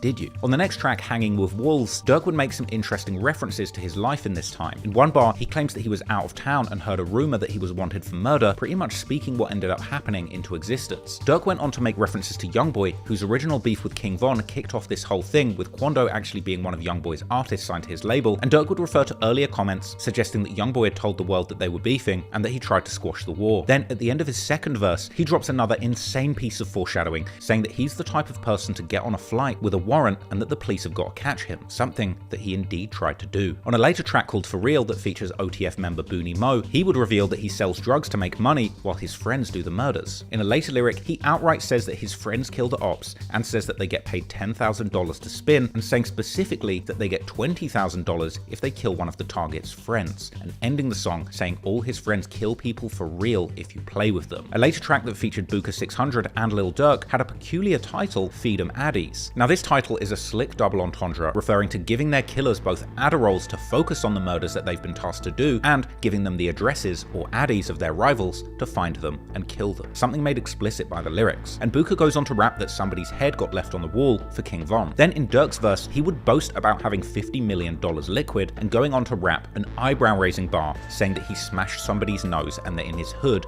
he's Pablo. Likely a reference to Pablo Escobar, but knowing Durk's lyrical abilities, it wouldn't surprise me if this was another coded reference to Lil Pab, whose nickname was also Pablo. He then goes on to drop a series of bars that sound to me like they're directly referencing Lil Pab's murder, saying that he doesn't speak on murders or people trolling, and seemingly referencing Quando's relationship being signed to Youngboy's label, saying why you signed to the dudes that purged it. Then rapping the brutal lyric referring to the murder of Pab and Quando's reaction being broadcast on the news, saying, "When I seen he died, I kept scrolling," and admitting that he's into beef with someone's friend, another reference to Youngboy and Quando's relationship. The next track is seemingly another bold admission of the OTF crew's activities in the streets, the aptly titled track We Did It. This sees Boonie Moe from OTF rapping back to back with a posthumous verse and ad-libs from none other than King Von, whose death sparked this deadly crime spree. The song featured a brazen chorus which saw Boonie Moe rapping repeatedly, "They know that we did it," whilst backed up by King Von ad-libs. What did you guys do, Boonie? Boonie would then repeat the line, this time following the line line about having diamonds on his chain, saying that they know we winning, with that line about winning followed by another King Von ad-lib saying they know. He goes on to rap, "You know how we're spinning," and naming what guns they use, and saying if they catch an op, you know we gonna get them. And he would end the hook saying that now they're smoking on their ops. In the verse, he mentions OTF Dede or D-Ski locating ops for the gang and chasing ops in rental cars, which according to the indictment happened. And he would even end his verse with a buffet of self-incrimination, rapping that he pays his shorties to slide and that he bets they're going to get you. Following that up, saying OTF, that's mob ties, ain't nothing realer. The second verse was a posthumous King Von verse, where in the final line, as Von has done countless times before, admitting to murder, saying that he ducked that sentence, but they know I did it. Now, I'm sure people might argue that this is an ambiguous song which could be referring to absolutely anything, but to me, the fact that this project and song dropped just 4 months after the supposed murder that was Get Back for King Von, combining this song with the King Von adlibs and a posthumous verse from Von, and repeatedly using the brazen line, "You know that we did it," to me, makes me think that the very purpose of this song was indeed to covertly confirm to the whole world that OTF did indeed kill Pab for Von so that they could brag about it. The next track would feature OTF Dede, or D-Ski, which you'll likely know is one of the members who was central to the alleged murder for hire plot and is all over that indictment. And on the track Seen It All, Dede would commence with another incredibly self-incriminating verse, rapping that his team do hits regardless, and rapping that they're going to risk it all and put their ops in coffins for their friends, rapping that they stalk their ops in traffic, something alleged in the indictment with photographic evidence, and saying that they leave their ops on stretchers. And in his verse, continuing the self-snitching, rapping that they bully their ops with switches and shoot the fastest, and rapping how they don't give their enemies passes, they walk them down or kill them. Even admitting that his friends stood on business or got vengeance, and he raps they're coming to get you, and that their bullets will leave you dead in public. And I don't know if it gets more public than outside the Beverly Center. But then on the next track, Ain't Hidin', OTF's Chief Wook would continue to rap bars that seem to hint at OTF's deadly activities in the streets, saying that their lil bros hop out of cars and chase people and give their ops facelifts. Next on the project is the song Savage Stuff, where OTF frontliner D.Rose would continue to openly tell the world about his gang's murders, saying that he's with real killers who up the murder rate. A later track with the very ironic title Block Is Hot would see Durk and Dede going back and forth together on the same song, and Durk would start his verse with more jaw-dropping lyrics, rapping that his shorties hop out of cars, shoot people 4 times, and send them to the morgue. Durk would then go on to snitch on himself to an alarming degree, rapping that he's got money on people's heads and that he tells his people to grab the cars and shoot them. He would then reference an apparent attempt by Quando Rondo calling for peace in leaked DMs that circulated online, rapping that they were scared and wanted peace, but Durk rejected it. And Durk would go on to rap that if they can't catch who they want when they ride past, then they'll get his friend, likely another reference to Lil Pab. Durk would then go on to boast that he could be outside by himself, but no one would have a chance to get him, and that he rolls with OTF Dede when it comes to the war on the block. And Durk ends his verse with haunting bars where he says that he's the reason that you got shot and that his music is what you hear when you die. Then in verse 2, Dede would jump on the mic and raps lyrics which quite frankly are a prosecutor's wet dream, rapping that he's a threat, warning his ops not to get caught lacking or that he will leave you like the last person he caught. Then going on to rap how did his ops die and answering that the bullets ate his face and left him dead on arrival. Dede would rap that knowing how to die is the only thing that his ops can beat them at, and at the end of the verse, in a line that will probably come back to haunt him, rapping that his friends face murders and beat the state charges. Unfortunately, with songs like this out, it's incredibly hard to imagine Dede beating the state on these charges. Now the following song would be titled Thug Life and features OTF veterans Chief Wook and D.Rose along with some very interesting lyrics, with a line in the second verse that said, "Your cousin with you claiming he innocent, he's still getting shot," which sounds to me like it could be a direct reference to Lil Pab, who is indeed Quando's cousin, although at the time of the murder many people reported that he was simply Quando's friend. The next track takes the irony to a whole new level, a song titled Federal Freestyle featuring none other than OTF Jam, OTF's suspected resident informant. Now there's nothing super incriminating in this song, but these lyrics and OTF Jam's backstory as the alleged informant is something I'll be breaking down in greater detail another time. But later on the project, Durk drops perhaps the single most incriminating song on the entire project, a track titled Threats to Everybody. Durk opens the song saying that by spending money, he can have new killers who you have never seen before come outside, rapping that he puts belts to his ops and that he has his killers shoot so much that their fingers hurt. He references both OTF Jam and OTF Dede, saying that he bought them both the same gun, and then in another absolutely incredible display of detailed self-snitching, Durk references shootings at gas stations, suggesting that his ops want to avoid stopping to refuel, and later saying that if he finds out his ops are outside, he wants his shooters to pull up on them curbside. This actually ended up being the song that included the bold lyric about leaving FBG Cash dead by the tree, and Durk would end the song saying that they should have killed him sooner. On the next track, titled Who Are You, D.Rose would reference King Von, saying that he has killers that will murder in exchange for a recorded rap verse, which could refer to Dede or Durk himself, which ironically matches up with of the accusation in the indictment that OTF members were actually encouraged to kill in exchange for support in their rap careers. Before Dede goes on to say that they killed someone and put them in the dirt, and that dissing King Von will indeed get you killed. Now, a lot of people will argue that these lyrics don't prove anything, and that these could all be generic references to the street life, but I do not buy it. People often argue that rap lyrics shouldn't be used as evidence in court, often citing Bob Marley's "I shot the sheriff," but no sheriffs got murdered on camera, and the sheriff's deputy was not on the news screaming no. To me, this project was a bold declaration by Lil Durk and the wider OTF to take credit for these heinous and public crimes. This was the first project released since the murder of Lil Pab, the apparent revenge attack for Von's murder. How many times had Durk been baited in comments with people saying slide for Von? Well,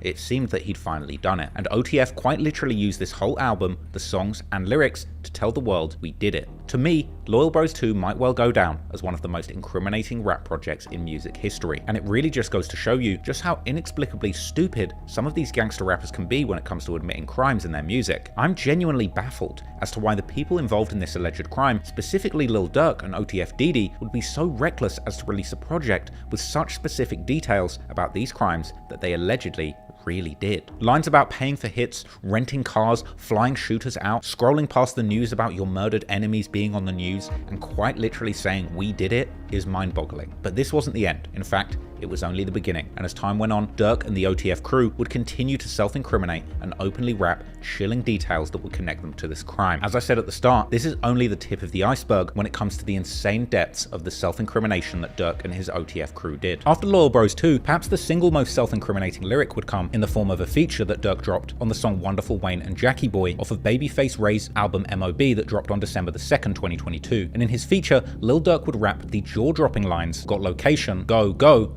green light, go, go, go, go, go, look on the news and see your son screaming no, no." Screaming no is obviously a direct and incredibly incriminating diss towards Quando Rondo, as it directly refers to that famous clip of him outside the class screaming no, looking at the body of his cousin that had just been shot. And Durk didn't stop there, because all of that was capped off with one final lyric referencing the fact that an innocent Pab was the one killed, with Durk saying, "And all them people hanging with him, if you know, you know." This was a bold message and didn't go unnoticed by prosecutors, who would eventually include these specific lyrics in the indictment against Durk, although Durk's lawyers would later claim that the song had in fact been recorded already in January 2022, many months before the hit, the name of the song at the time being Toxic. But at least for the moment, this evidence seems pretty questionable at best, based on just a screenshot of a random file. In my personal opinion, I think this could well be a complete lie, using metadata from before the crime to make it seem as if these lyrics were a coincidence. The fact is, these lyrics were released after the Lil Pab murder and describe the circumstances of it with chilling accuracy, and showing a screenshot of the day that the song's file was created doesn't cancel the fact that Durk chose to release this song quite literally months after the murder, describing it perfectly. Durk's apparent role as the orchestrator for the Get Back for Von was an open secret in the rap game at this point. In fact, rapper, podcaster, and friend of Durk's, Brick Baby, would confirm that Durk had slid for Von during a No Jumper interview. Now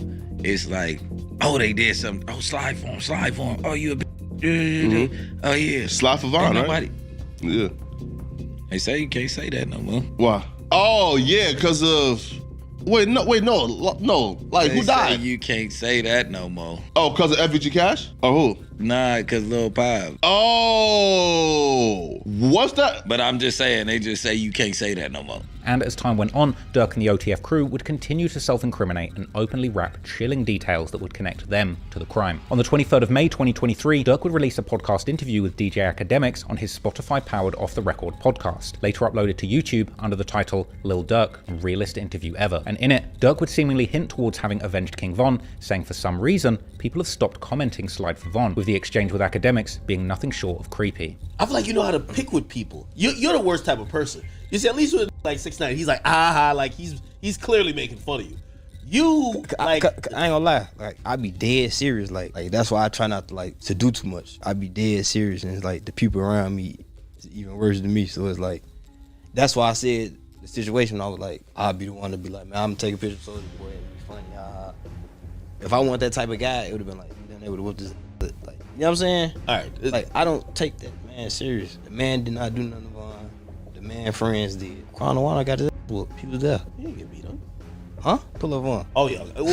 You get triggered by the beat slide. the shit out of this little ass, man. What you talking triggered about? by the Slide for Von comments. They used to say it, but you also mentioned a song. They be like, they be saying Slide for Von. I think they trolling me. Yo, by the way, that song was fire. I ain't gonna lie. For some reason, I just don't see the comments no more. For some odd reason, I don't know. Might be the water. You be seeing them comments a lot? They kind of chilled out a little bit. I wonder why. We though. We different in Iraq. I feel like you're speaking in parables. I'm trying to like decode it a little bit, but it's. We have nothing to do with nothing. I'm saying that's like me just claiming something I want to. I feel like you was troll right there. No, I never troll. He got beat up too bad. He got his ass whooped. So you're not condoning more violence continuing. For what? Everybody you telling me about don't matter. Like I feel like. I can't tell if you have a good poker face. All right, man. Elsewhere in the interview, Durk brushed off Quando, Rondo, and Lil Tim, saying that all the real gangsters were hurt by the fact that, in his words, King Von was killed by a nerd. Von put the Floyd Mayweather on the mother, and that happened. Everybody else, like when a real gangster, you know what I mean? When a real gangster get took out by like a nerd type.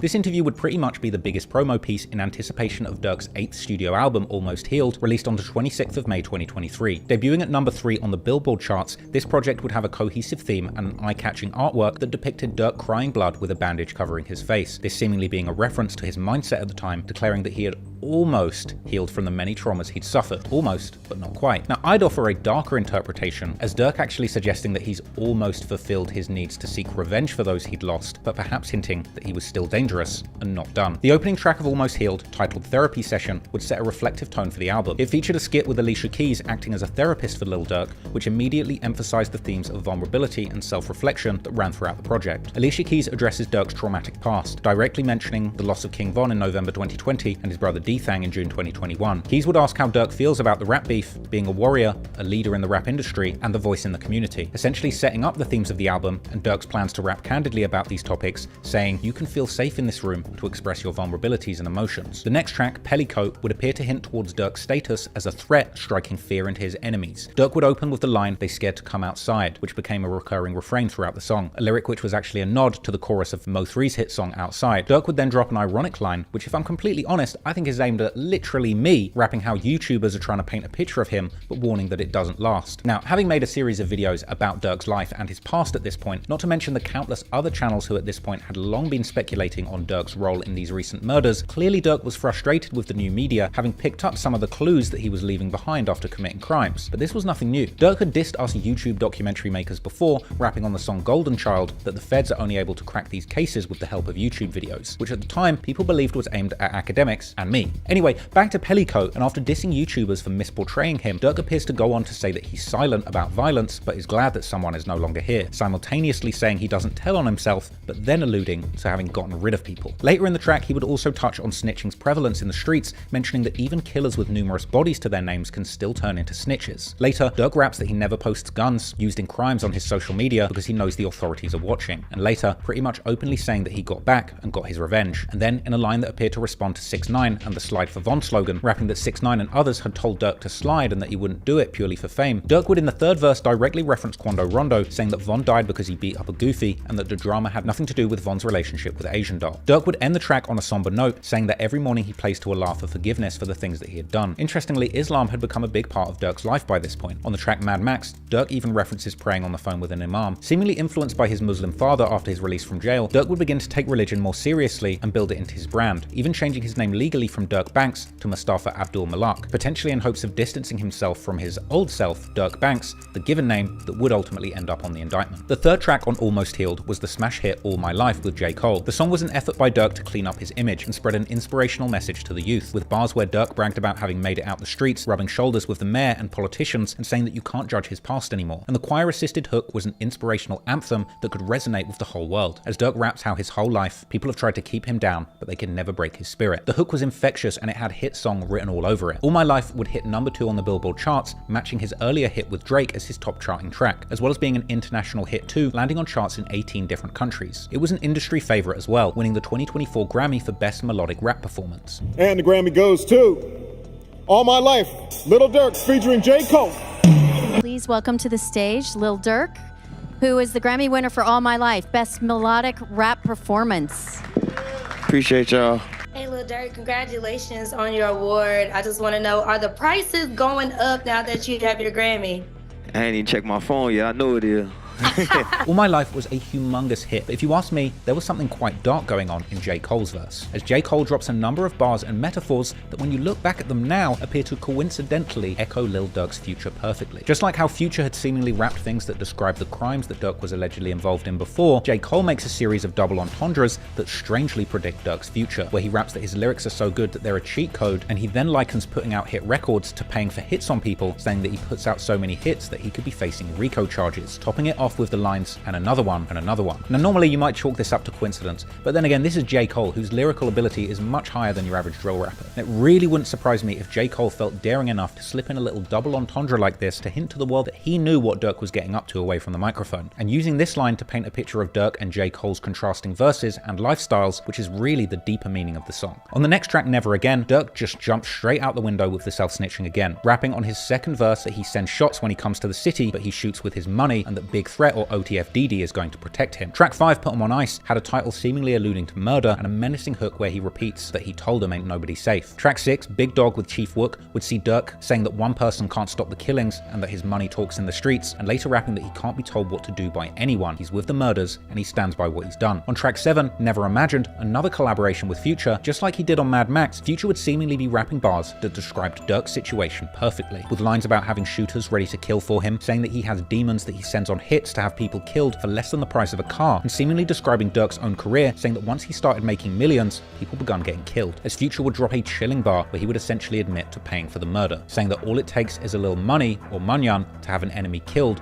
or more specifically, knocked out of his shoes. The detail about shoes being particularly dark, as it appeared to reference the state of the crime scene after Lil Pab's murder, with his shoes being seen lying on the ground. But if Future saying it wasn't enough, Durk would then go on to say the very same thing himself 3 tracks later on perhaps the most disrespectful song in this beef. But before that, Durk would rap openly on Never Imagined about telling his young'uns to catch body after body. And in another line that would echo his potential future years behind bars, Durk raps how he gave the streets more than he did his own kids. Track 9 saw Durk referencing his Muslim faith in a questionable way. The song before Fajr, referring to the prayer, sees him immediately opening the song with what seemed like a tasteless reference to being able to watch the footage of Pab dying and Quando screaming every day, going on with a bar that's probably aimed at Quando, saying that it must have given him a headache because he knows that he looked at that clip and that Pab's head looked fake. This referring to the gruesome uncensored footage of the murder that showed Pab's fatal injuries. To be honest, Durk kind of makes a mockery of his religion in this song, and I've got to call it out, because at one point he raps about how one of his young'uns chases his ops around before going to prayer, and just making a prayer from the Quran the title of a track that's all about killing people and making fun of them, pretty blasphemous if you ask me, to be honest. There's actually one very strange bar where Durk says that Chief Wook has seen him knock someone's mother down, and whilst this could be an innocent reference to Durk hooking up with his ops baby mama, because he's talking so hot on these songs, there's part of me that feels like it could be referring to something much worse. It almost made me think back to that murder case on that woman, Shanita Lawrence, that was killed. Anyway, Durk paints a picture of how he vets shooters in his neighborhood, asking members who their top killer is and offering to check their temperature and vet their body count. He rapped about an off being left leaking with shots to their torso, and he goes on to reference OTF Dede, saying that when he beats his murder, he's going to be even more dangerous. Durk would end the song with more brutal lyrics referring to ops being murdered, saying how somebody would still be alive right now if someone else got it, which seems to me to be a clever way of saying that the wrong person got killed, but Durk doesn't care either way, and ending with a final bar saying that he's seen his shooter hold his breath for 8 minutes and warning his ops that that's how long they're willing to chase them for. Track 10 on Almost Healed is the most brutal track,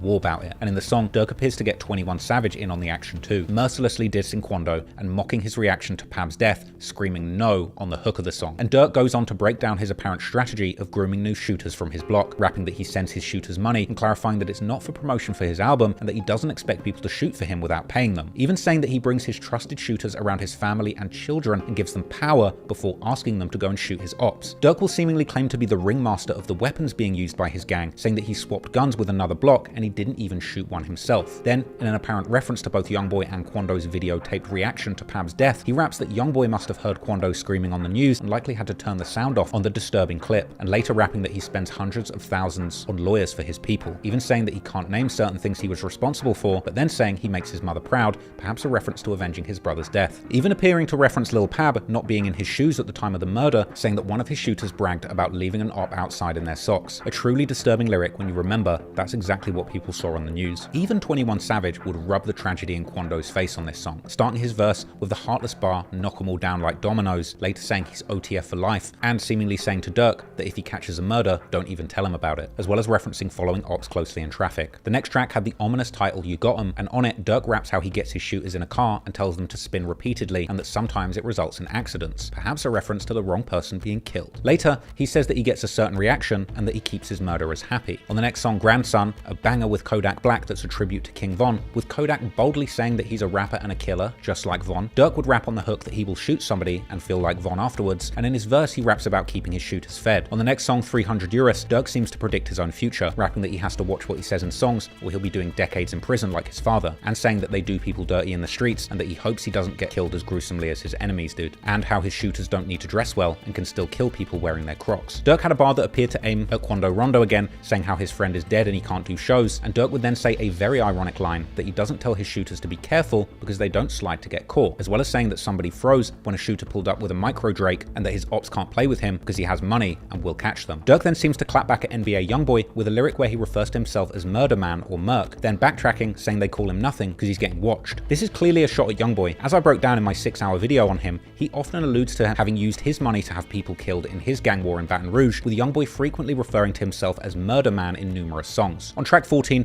Durk would rap about somebody's friend dying because they jumped in front of the firing line and saved the target's life, another reference to Quando and Pab, with Durk going on to reference Quando's reaction, saying they laughed when Von died, but when Pab died, Quando turned into a crybaby, and ending his final verse with another direct reference to the death of Pab in California, rapping that Rob 49 saw that he had 4 guns in his house in LA and that California has real killers there. On the next track, B12, Durk would start off with a playful but real bar saying that when people catch murder cases they call Meek Mill since he managed to get out of his probation. Then Durk would strangely say that he doesn't put his name on hits and seemingly denying that his crew kill people, saying why are you bragging, they didn't kill anyone, before then backtracking and saying someone hopped out on feet like they're out of gas. Yet another slick double entendre that also hinted towards the gas station being the location for these murders committed on foot. Later in the track, Durk would refer to using cash to pay for an unnamed service while his card is on file, going on to say that he gave someone chances and pounds of dope to do something, but they still haven't done it, and now the cops are watching, he has to bury his desires and not finish the job, but later rapping that his budget for killings is $2 million and that his killers are actively out looking to collect the bounties, with this probably having a double meaning, referring to the bond money that he puts down if his killers get caught to get them right back on the street sliding again. Durk following that up with a line about how he got someone's location but knows they're not home, and going on to rap that they got who they wanted, so it's over now, and bragging that he's paid for a couple of trials for his members. Later, on a collab track with Juice WRLD, Durk has a strange change of heart, suddenly saying that he hates the trolling they do when you die. Then, in another violent song with a delightful title, Belt 2,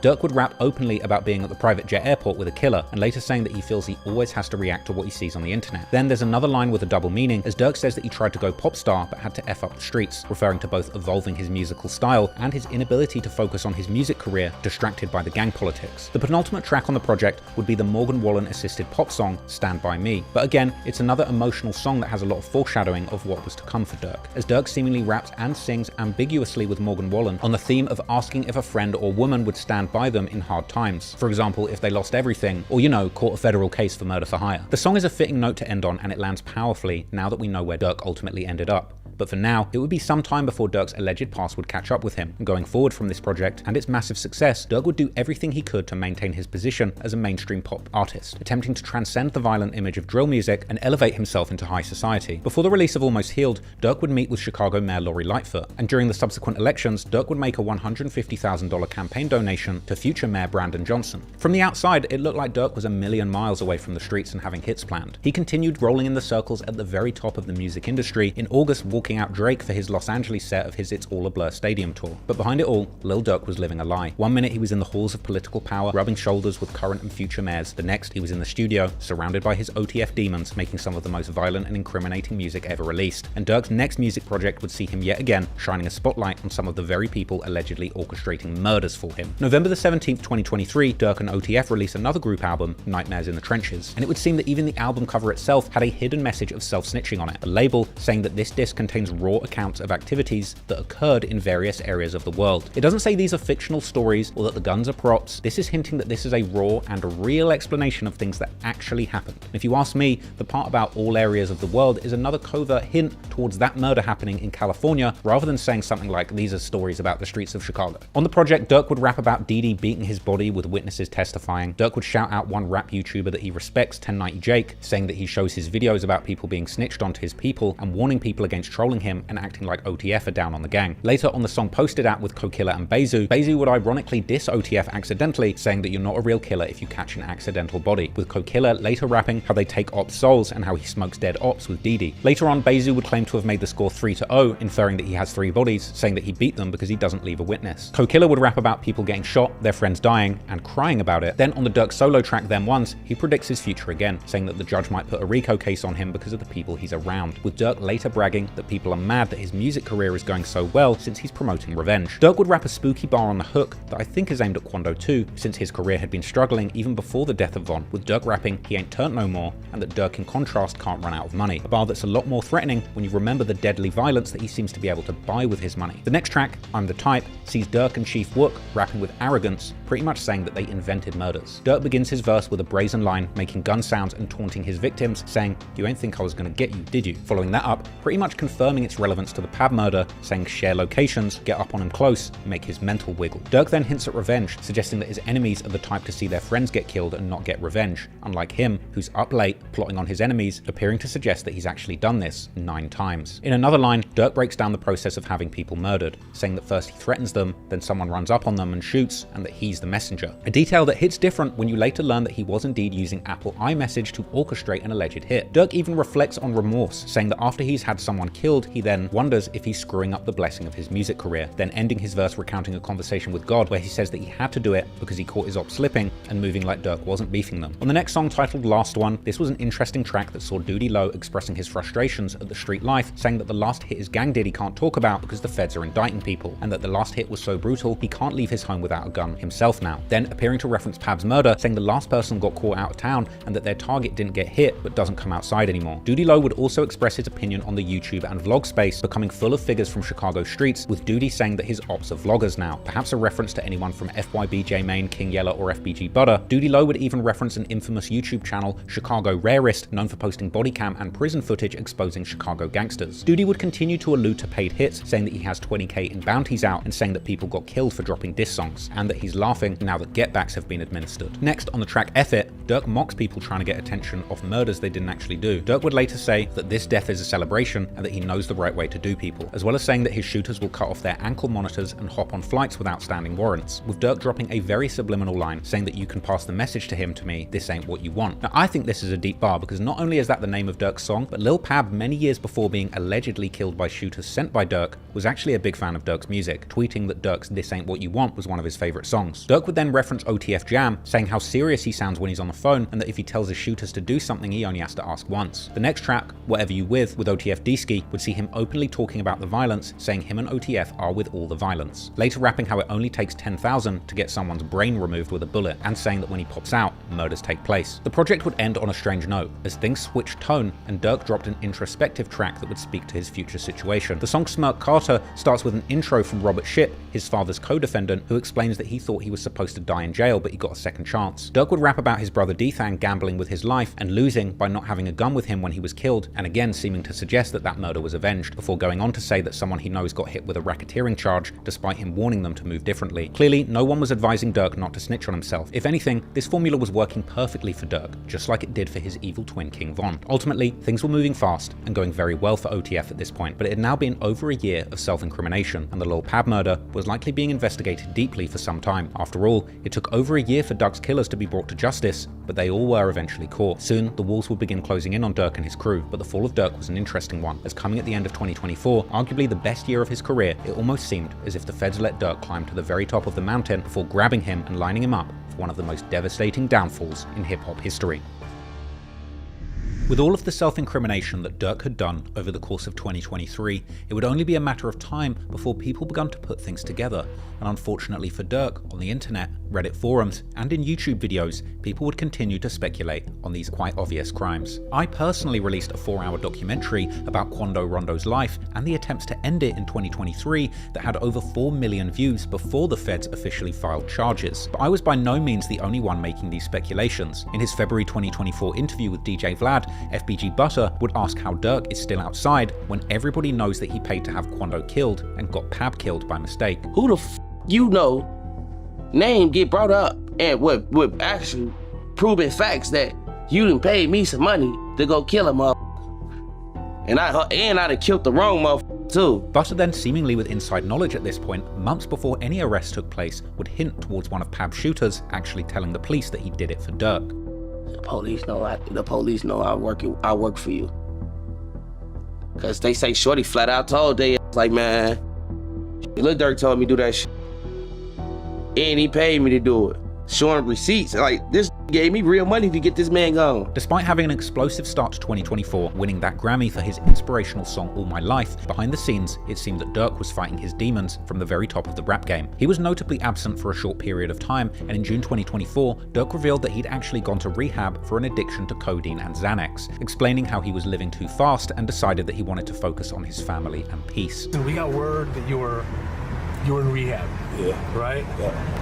I want to embrace it, you know what I'm saying, because it helped me a lot. I won't even say it was tough at first. It was tough at first, but it ain't that tough because I really knew what I wanted. You know what I'm saying? I knew what was holding me back. And what was that? What did you want? I wanted better. You know what I'm saying? I wanted to be a better man, a better father, a better leader, you know, so, but more action. So I got to make sure that self is good before, you know, anybody else. It helped a lot, you know what I'm saying? Just thinking clearer. See, my main goal is peace, you know what I'm saying? Being with the family and staying out of bull. You know what I'm saying? Durk would open up about feeling that his life was too fast before rehab. Moving fast. Moving fast. Making excuses. You know what I'm saying?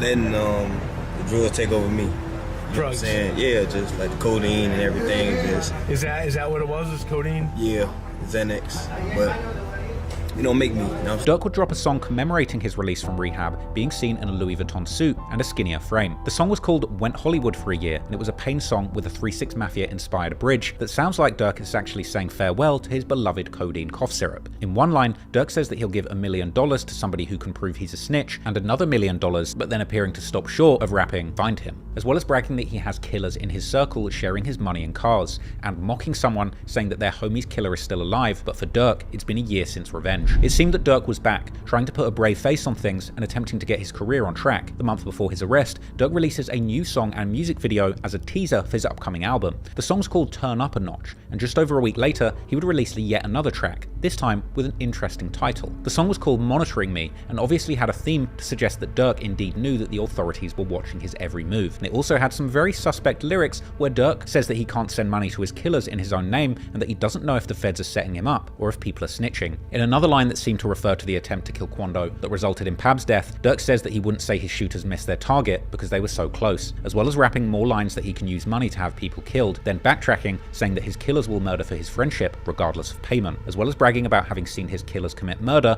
then backtracking again, saying that he didn't see it, he just heard the shooter shout, "Get up," to the victim, and going on to say that if his enemies post their locations, his people will go there, and openly admitting that he pays for his people for more than just murders, hinting at OTF's dual role as a label and a murderous gang. Not only was the song another self-snitching anthem, but it came with a music video filmed at, you guessed it, a gas station. This was a strange time, and once again, Durk was seen to be living a double life. Clearly going into promotion mode, Durk was making major moves in the industry, but unlike his recent song release, some of what he was doing was actually positive. Durk's 32nd birthday was coming up on the 19th of October, and he was planning to make this one special, announcing his first annual birthday show at Chicago's prestigious United Center, home of the Chicago Bulls, with a concert capacity of 23,500 people. The show was epic, and Durk drove from the dressing room to the stage behind a literal convoy of Hellcats and Trackhawks, then performing the song with that very name from the back of a moving pickup. It was also a star-studded affair, with Durk bringing a number of huge names in the rap game out, like Bossman D.Lo, Sexy Red, Nardo Wick, who performed Who Wants Smoke with Durk, and even Lil Baby. Another interesting move was choosing to use the event to unite with Chicago's top content creators,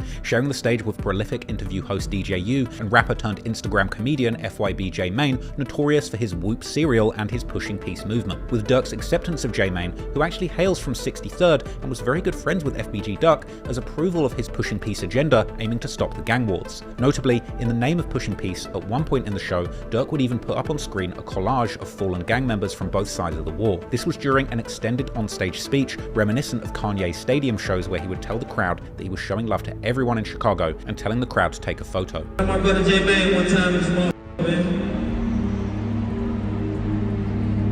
So look, right? You see FBG Duck. I'm gonna do something ain't never been done one time here, right? We gonna show love to everybody we lost in Chicago. Funny, everybody put their phone lights out one time. For everybody who we lost in Chicago, you know what I'm saying? Everybody, even if your face ain't on here right here, still showing them love. The show looked absolutely lit, and I really wish that I was there, because it's kind of sad to imagine both Durk and the over 20,000 fans watching that this may very well have been Durk's last show. By this point, he was at the pinnacle of his career. With a huge catalogue of bangers, he would rap hit after hit back to back on stage to the sold-out stadium. It's a huge reminder of how much he very well may have just thrown away. But then again, despite releasing a song called Monitoring Me, Durk's situation with the law seems surprisingly good at this point. Strangely, in September, he announced that his felony record had been wiped clean of all cases, with Durk saying how he believed that everybody should get second chances at life. Seemingly now able to travel internationally, Durk would make the most of his newfound freedom with lavish trips abroad. Durk was even invited to dinner with Sheikh Mohammed bin Maktoum Bil Juma Al Maktoum, a member of Dubai's royal family, where he received an ornate cane as a gift. And Durk also made his first ever trip to my home country, London in England, with him appearing outside freestyling in front of the iconic clock tower Big Ben and in the streets of upmarket Knightsbridge, even attending an NFL game with UK legends of the rap game, current king of UK drill Central C,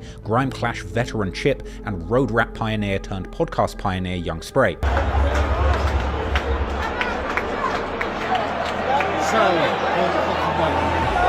Bad people, you get me? Come on, man. Bad people. But despite the smiles, many people thought that Durk was cleaning house, knowing that bad news was just around the corner. In Durk's last IG Live, he was seen praying, perhaps asking the Lord to spare him from the consequences that may have been lurking. Also in October 2024, rap media would report that Durk's children had been sent on a trip to Disneyland. Perhaps this was truly an acknowledgement that their father was going to be absent for the remainder of their childhood, as the heartbreaking news would only be days away. And ultimately, on October the 23rd, 2024, things would come crashing down, when 5 affiliates of Lil Durk's Only the Family record label were arrested and indicted on serious charges, including conspiracy to commit murder for hire, committing murder for hire involving a death, and the use of a machine gun in a violent crime resulting in death. After the 5 members of his Only the Family crew were arrested in Chicago, it was only a matter of time before the feds would grab Durk himself. He likely knew the clock was ticking after news broke of his close OTF associates being taken off the streets. Durk would reportedly book multiple international flights in an attempt to not only get away, but also confuse the authorities and keep them guessing what his next move might be, with 3 flights all being booked to Switzerland, Dubai, and 1 private jet that was headed to Italy. Durk was in Miami in South Florida at the time, and according to an affidavit by FBI agent Sarah Corcoran, the Chicago rapper was attempting to flee to Italy before his arrest. All international flight bookings made on Durk's behalf would raise suspicions that Durk was planning to evade capture, and the feds would immediately swoop in, and then the music would finally stop. As 2 days after his 5 friends were arrested, before Durk could board that private flight to Italy, federal agents would intercept him in Broward County, Florida on October the 25th. US Marshals would apprehend him, charging him with conspiracy for allegedly arranging that hit on fellow rapper Quando Rondo. The US Attorney's Office for the Central District of California would announce the arrest of Lil Durk on charges of conspiracy to use interstate facilities in a murder-for-hire plot that resulted in a fatality. I want to begin now with some breaking news. Rapper Lil Durk is charged in a murder-for-hire plot. Lil Durk's real name is Durk Bank, and he is from Chicago. This is his mugshot from Florida, where he was arrested last night and is being held without bond. This comes only hours after 5 people associated with his music business were also accused and taking part in that murder-for-hire plot. Now, the plot targeted rapper Quando Rondo's cousin, who was killed in 2022. Investigators believe it was retaliation for the earlier murder of Chicago rapper King Von. Local rapper and Grammy winner Lil Durk is being held behind bars in South Florida, charged in a murder-for-hire plot back in 2022. The FBI says he was arrested while trying to flee the country. Investigators believe Lil Durk put out a hit on another rapper, Quando Rondo, in retaliation for the earlier murder of Chicago rapper King Von. Rondo's cousin also died in a shooting at a Los Angeles gas station caught on camera. Several of Lil Durk's associates have also been arrested in connection with this same plot. The superseding indictment filed against Lil Durk himself would paint a detailed and damning picture of OTF as a criminal enterprise that was allegedly led and directed by Lil Durk himself. According to prosecutors, OTF operated not just as a music collective, but also as a violent organization that was engaged in murder, assault, and intimidation to maintain its dominance in the Chicago and broader music scene. The indictment alleges in black and white that Durk placed a bounty on Quando Rondo, promising financial rewards and lucrative opportunities within OTF to anyone who carried out the killing, and confirming that the murder of Pab was indeed revenge for the killing of King Von. Not only that, but this music-turned-murder enterprise had been incredibly sloppy in their actions, as the indictment would reveal an alleged text exchange where Durk would reportedly advise his shooters not to book no flights under no names involved with him. A tragic exchange suggesting that he was actively trying to cover his tracks and that his shooters co-conspirators had been incredibly cheap and reckless. And soon, Durk's situation would surpass Diddy's as the most trending topic in the rap media. Not only that, but those close to him would begin to find themselves under the magnifying glass too. In the aftermath of Durk's arrest, eyebrows began to raise about his ability to potentially influence the justice system and politics, with questions being asked about whether the mayor of Chicago would be giving back a $150K donation. But most importantly, all eyes would be on those in the indictment, both named and unnamed, as people would begin to uncover the dark, violent backstories of the perpetrators, as well as intensely speculating on exactly who might have been the informant and who might have been the connection in California who told Durk and his demons to fly out and kill Quando. The first of the OTF crew in this indictment who seems to have been heavily involved in planning and executing Quando Rondo's hit was Kavon London Grant, aka OTF Vonni. OTF Vonni is a key figure in OTF's inner circle for years, with his loyalty and presence around Lil Durk and King Von being well documented. Vonni is also King Von's cousin and played a significant role in Lil Durk's operation as his business manager. Back in July 2019, Vonni would be spotted with Durk and Von at the iconic Icebox jewelry store. Can I get an OTF chain, man? The way things are looking this week, yeah. Woo! Not gonna happen. A1, right? A1, right? A1, right? And by early 2020, he would once again be seen accompanying King Von as Von worked on designing and purchasing custom O-block chains that many believe were actually given out as trophies to celebrate the successful murder plot on FBG Duck. Slimmer roll or just one? Yeah, right. And I like the, you see how the leaves letters, I like them kind of like graffiti style. Just like, you know, check this out. That's what I see.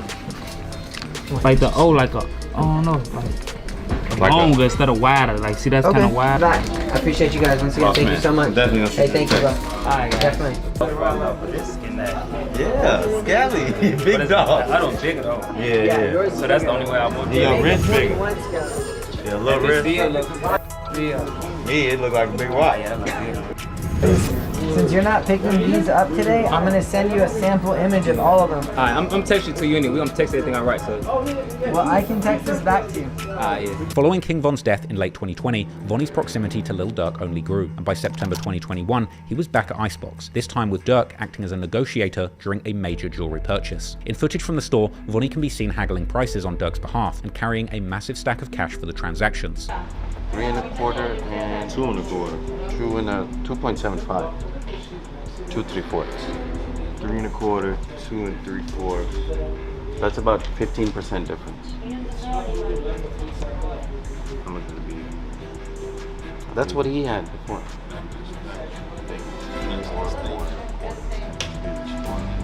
It's the old one is exactly the same size. It's just okay. So how big is it? It's 4.5. You can say 2. This 3 and He didn't like this color. oh my god. Appreciate it. She. Man, it's my birthday, man. Comfortable as fuck. You ain't even know. You ain't even know I had it. No, that's how it goes. That's how they. Yeah, man, birthday behavior, man. We ain't around this. It's like you were concealed the Tom Hagen. Watch. Godfather, you're Tom Hagen. This moment highlighted not only his close relationship with Durk, but also the level of trust that Durk was placing in him, with Vonni seemingly handling significant amounts of money and playing a critical role behind the scenes for OTF. Another OTF member implicated in the paperwork is DeAndre Wilson, aka OTF Dede, or D-Ski, aka Big Threat. Dede had been involved in multiple violent altercations over the years, with him even managing to beat a murder case in 2023 in regards to a 2014 murder that took place in Chicago. And this wasn't just any murder, but the alleged get back for the murder of Tay-Ski, whom Tay-Town is named after, something which would have made Dede a very respected member within Tay-Town. Other co-conspirators include Keith Jones, aka Flakka. According to unverified sources, Flakka himself beat a murder case back in 2011 after allegedly being acquitted for the murder of Big Baby from Hula Gang, an almighty P-Stone set based in Sunnyside or Magnolia that has a long-standing rivalry with the Gangster Disciples in Rogers Park and Uptown. The gang is named in honor of fallen member High C, preserving his legacy within its ranks. Then there's David Brian Lindsay, aka BrownEyez, who's also named as a co-conspirator on the indictment, and Asa Houston, aka OTF Boogie. However, along with Durk, there still remains two significant question marks, as two unnamed co-conspirators had their identities withheld by the feds on the indictment, leading many to believe that these individuals have perhaps turned informant. There's been rampant speculation on the potential identity of co-conspirator number 4, particularly LA rapper and rising podcaster and content star Brick Baby, mainly due to him being one of the first people that had said that Durk slid for Von. Not for Von, right? Yeah. They say you can't say that no more. You can't say that no more. Oh, because of FVG Cash? Nah, because Lil Pop. Now, Brick has made numerous references to the crime in music, but in my honest opinion, there's really been no solid evidence provided to prove that he is actually the person that lined up Quando Rondo, just rampant speculation. In fact, Brick has talked about this case with so much openness and confidence, I personally believe that he was simply using the false allegations as fuel to boost his career, and it seemed to work. In fact, there's actually an alternative theory floating around the internet that the actual person who set up the murder is a lesser-known LA gang member by the name of TS from a set called Gutter Ave, with Reddit posts claiming that him and his friend had a personal vendetta against Quando after Quando refused to do a song with them. However, once again, at this stage this is all speculation, and it's highly possible that this person's identity may never be revealed to the public, and it could be somebody that we have absolutely no idea about. The other person who people have speculated may have been informing the authorities is co-conspirator number 2, who's actually one of the shooters. There's been intense speculation on social media that this person is in fact a beloved member of Durk's crew by the name of OTF Jam, someone who Durk frequently rapped about, saying that Jam vets killers for his crew, along with one rather suspicious line where Durk points out that Jam is always very serious when they talk on the phone. Well, real name Casey Hester, OTF Jam was once considered a rising star within Durk's Only the Family label. In 2010, Jam was convicted of a shooting, being sentenced to a minimum of 12 years in prison for attempted murder, and he would complete his jail term in February 2022. Lil Durk would post a picture of the stack that he had for OTF Jam as soon as he got out, with some Reddit Sherlocks counting and deducing it was over $250,000. In an interview in May 2023, Jam himself would verify that Lil Durk had taken care of him, giving him over $50,000 when he got released. Because he's super solid, but like a lot of, like, you know what I'm saying, he said Jam get out that jam and give him 50, he ain't gotta ask again, bro. Like, you know what I'm saying, he ain't gotta ask shit, bro. He said he gave you 50, bro. You know what I'm saying? Fact. More than that. Like more than that. But so, can you tell us how much he gave you, or you don't want to even? No, we ain't gotta get into all that, but bro made sure he made a way for me to be straight, like he's saying, gotta ask again, you know, like crib, car, all that. He let me take care of anything I need to take care of, period. Like, it's still up.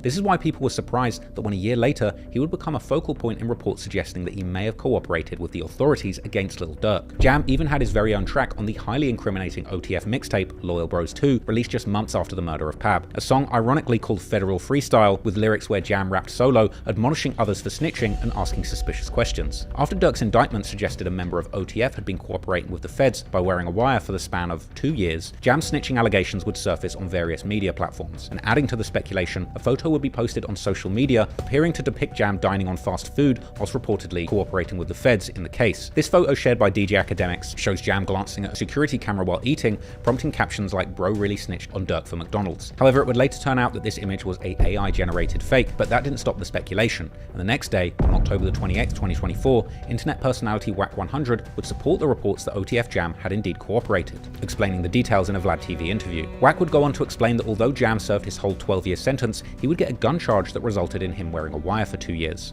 There's a guy named OTF Jam. That was wired. Very ironic name. Jam now got he him put in everyone a in a jam. Did 12 years. 12 got years. out, interviewed, said he kept it real, brought him cars, gave him 50,000. Right. This. Made mention that ain't no smut on his name. He ain't never been a rat. Caught a gun case, but eventually he flipped. Yep. He got put in the jam and now he's... Right. OTF Jam did 12 years for attempted murder back, I guess around 2010. He got out in 2022, right around the same time of the Quando situation. And he allegedly had been wearing a wire for the last 2 years. From 22 to 24. Yeah. So he immediately got caught up? Yes. Then, on October the 30th, footage would circulate on the internet, allegedly showing an uncomfortable-looking OTF Jam, footage which people believed showed him wearing a wire near Lil Durk. The viral footage would show a nervous Jam looking anxious around Durk, with many alleging that Jam was looking very uncomfortable, triggering suspicions that at this point he was recording. But there's no proof of that. Check on your man, I heard you got here to this area. I ain't gonna lie, man. Hey, when I was growing up, I used to be an architect. Metro! You slip me over there, roll over with arm art. My dad found me with a cast. So I lift my shit up, I'm like, man, this nigga Boona, man. He laughed. He said, I ain't do that. I say, slow vacation. trying to tell him.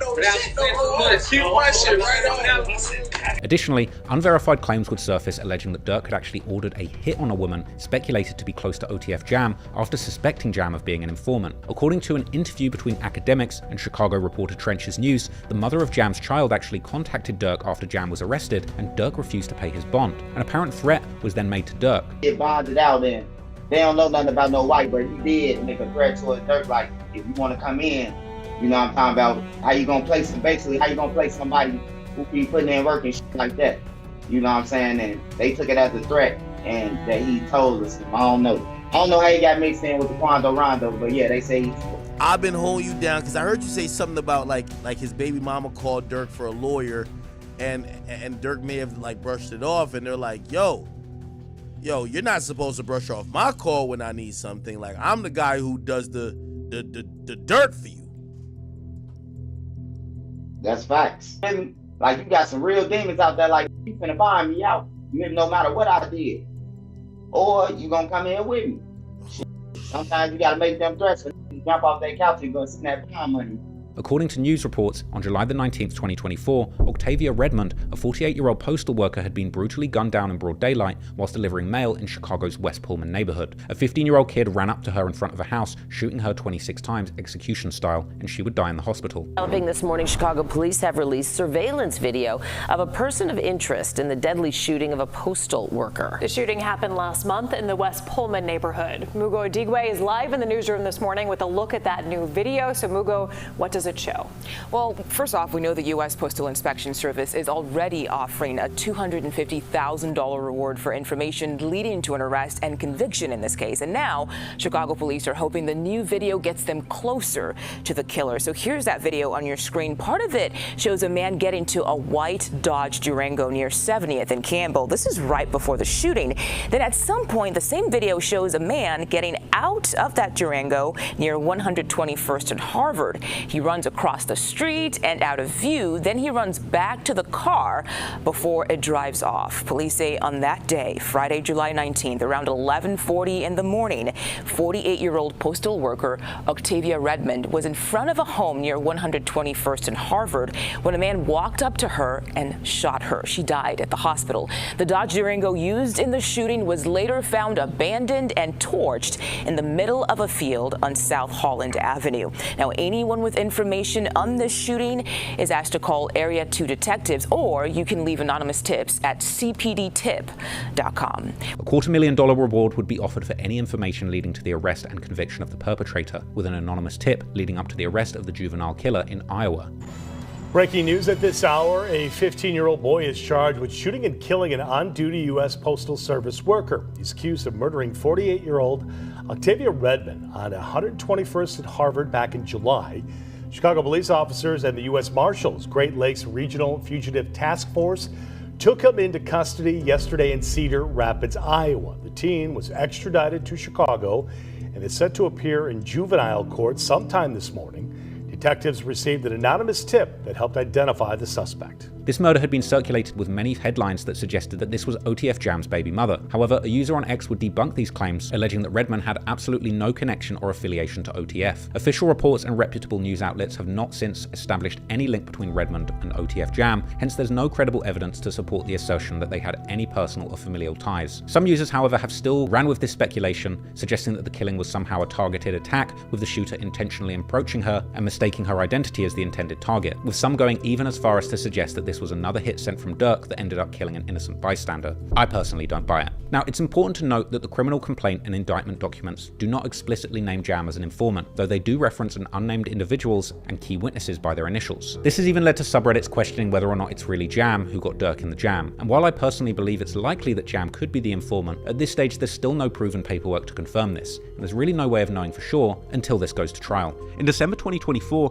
OTF Jam would finally break his silence with a scathing social media post denying being the snitch in the case and accusing other OTF members of disloyalty and sloppy behavior, attracting the attention of law enforcement rather than him. Currently, Durk, Vonni, Dede, and Boogie are held at the Metropolitan Detention Center, or MDC, Los Angeles, awaiting trial. And since his arrest, the only thing we've heard from Durk is a phone call from jail that would suggest that despite his celebrity status, he turned down protective custody and is now navigating life behind bars in general population. I said, I know you're rich.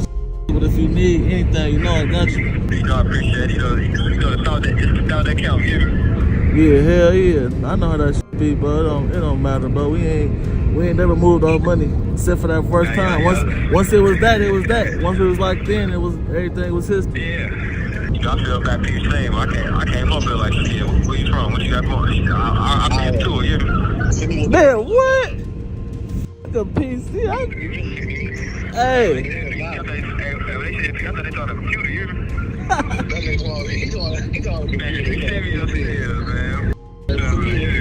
Hey, I respect your mom forever. The PC. Yeah. Downstairs, they be like, man, you know you, man, send me upstairs. Whatever it is, I gotta adapt to it. Nah, sure. Can't go no more PC and come out acting all crazy.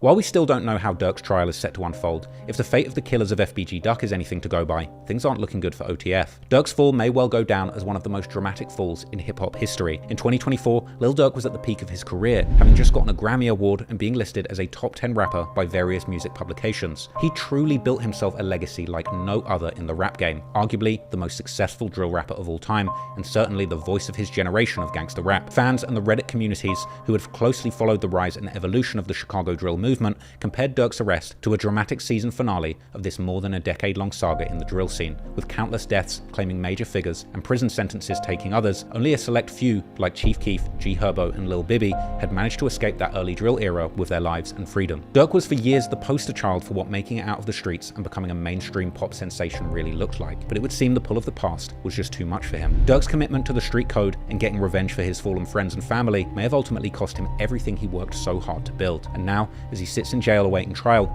he's left to confront the harsh reality of the many lessons he ignored, lessons that he could have learned from, the mistakes and tragedies of those closest to him. Durk's story should serve as a cautionary tale, a stark example of what not to be, especially for anyone fortunate enough to rise above the trenches. With dozens of people depending on him, including his own family, Durk had every reason to steer clear of the path he chose. He should have taken to heart the lesson etched into his own past with the incarceration of his father, but now his children will grow up without him, all for a revenge that didn't even need to happen. The fact is, King Von was a ruthless killer, and Durk should have never brought him into his inner circle. If Von was still alive today, it's very possible that he would be serving life for the murder of FBG Duck, and him and Durk may well have even faced trial for that attempted murder in Atlanta. Ultimately, Von lost his life after sucker punching another gangster rapper and grossly underestimating the consequences. Von was completely in the wrong that night, and Durk was completely in the wrong for allegedly trying to kill Quando and taking the life of an innocent young black man in the process. The facade of all my life, Durk pleading that his whole life people have been trying to take him down unfairly, has fallen apart. And if Durk ends up getting convicted of this murder for hire, he has only himself to blame, and he can't say that the media or society unfairly portrayed him. In fact, if he really did this, in many ways, he truly set his people back. Even Quando himself said on October the 27th, in an apparent reference to Durk's case, he'd expressed sorrow about how everything had worked out. He didn't want to have these issues with Von that night, and I know it's not easy for me to say, having never lost a friend under these circumstances, but Durk really should have killed his enemies with success rather than bullets. He was already a bigger artist than Quando. He didn't need to keep dragging this beef, but ego and bravado ultimately blocked his blessing. To at least give him some grace, if you put yourself in Durk's shoes, you might well have done the same thing. I haven't lost over 30 people to the streets. Becoming rich and having all of that money and the people around to pay to have your ops killed must have been incredibly alluring. And despite King Von being in the wrong when it came to that fight with Quando, when it comes to the murder of his blood brother D-Thang, I can only imagine the burning desire for revenge. But then when you look at the cases of FBG Duck and FBG Cash, that was nothing more than senseless gang warfare. Now all of these men's children have to grow up without their fathers around and their mothers without their sons. And that goes for Lil Durk too. If he winds up doing life in prison for these murders, he, just like his own father, robbed his children of a priceless relationship. And perhaps that's part of the problem with this cycle of violence. Young men growing up without the right guidance or leadership to put them on the righteous path has led many to commit crimes that might not have otherwise happened. The problem with this is that Durk was really a two-faced example, flip-flopping between his persona of the voice and pushing a positive message for the youth trying to be a role model, but then in the same album, as that role model, with the ears of the youth open to him, he then took on his evil twin persona, pushing the violence, mocking the victims, and teaching the youth that murder and revenge is cool. All of this made Durk an incredible artist, but a flawed man. Durk ultimately isn't the role model that people thought he was, and that's the biggest tragedy here. So if I can end this video with one message, it's that there's nothing cool about taking lives. Nothing cool about spending your whole life wife looking over your shoulder, and nothing cool about spending decades in prison away from your friends and family. No amount of praying can protect you from judgment. So if you're a young person in a difficult position with hard choices to make, you ultimately should look at Durk as a shining example of what not to do. He seemingly made terrible choices and may well end up paying the ultimate price. It's truly heartbreaking to see what was supposed to be a shining example of getting out of the streets and doing something positive with your life wind up being shattered. At the end of the day, we need a lot more J Mains and a lot less Lil Durks so that the next generation can put the guns down, stop the violence, and really push some peace. I hope you found that video interesting. Thank you for your time, and once again, rest in peace to everybody who lost their lives.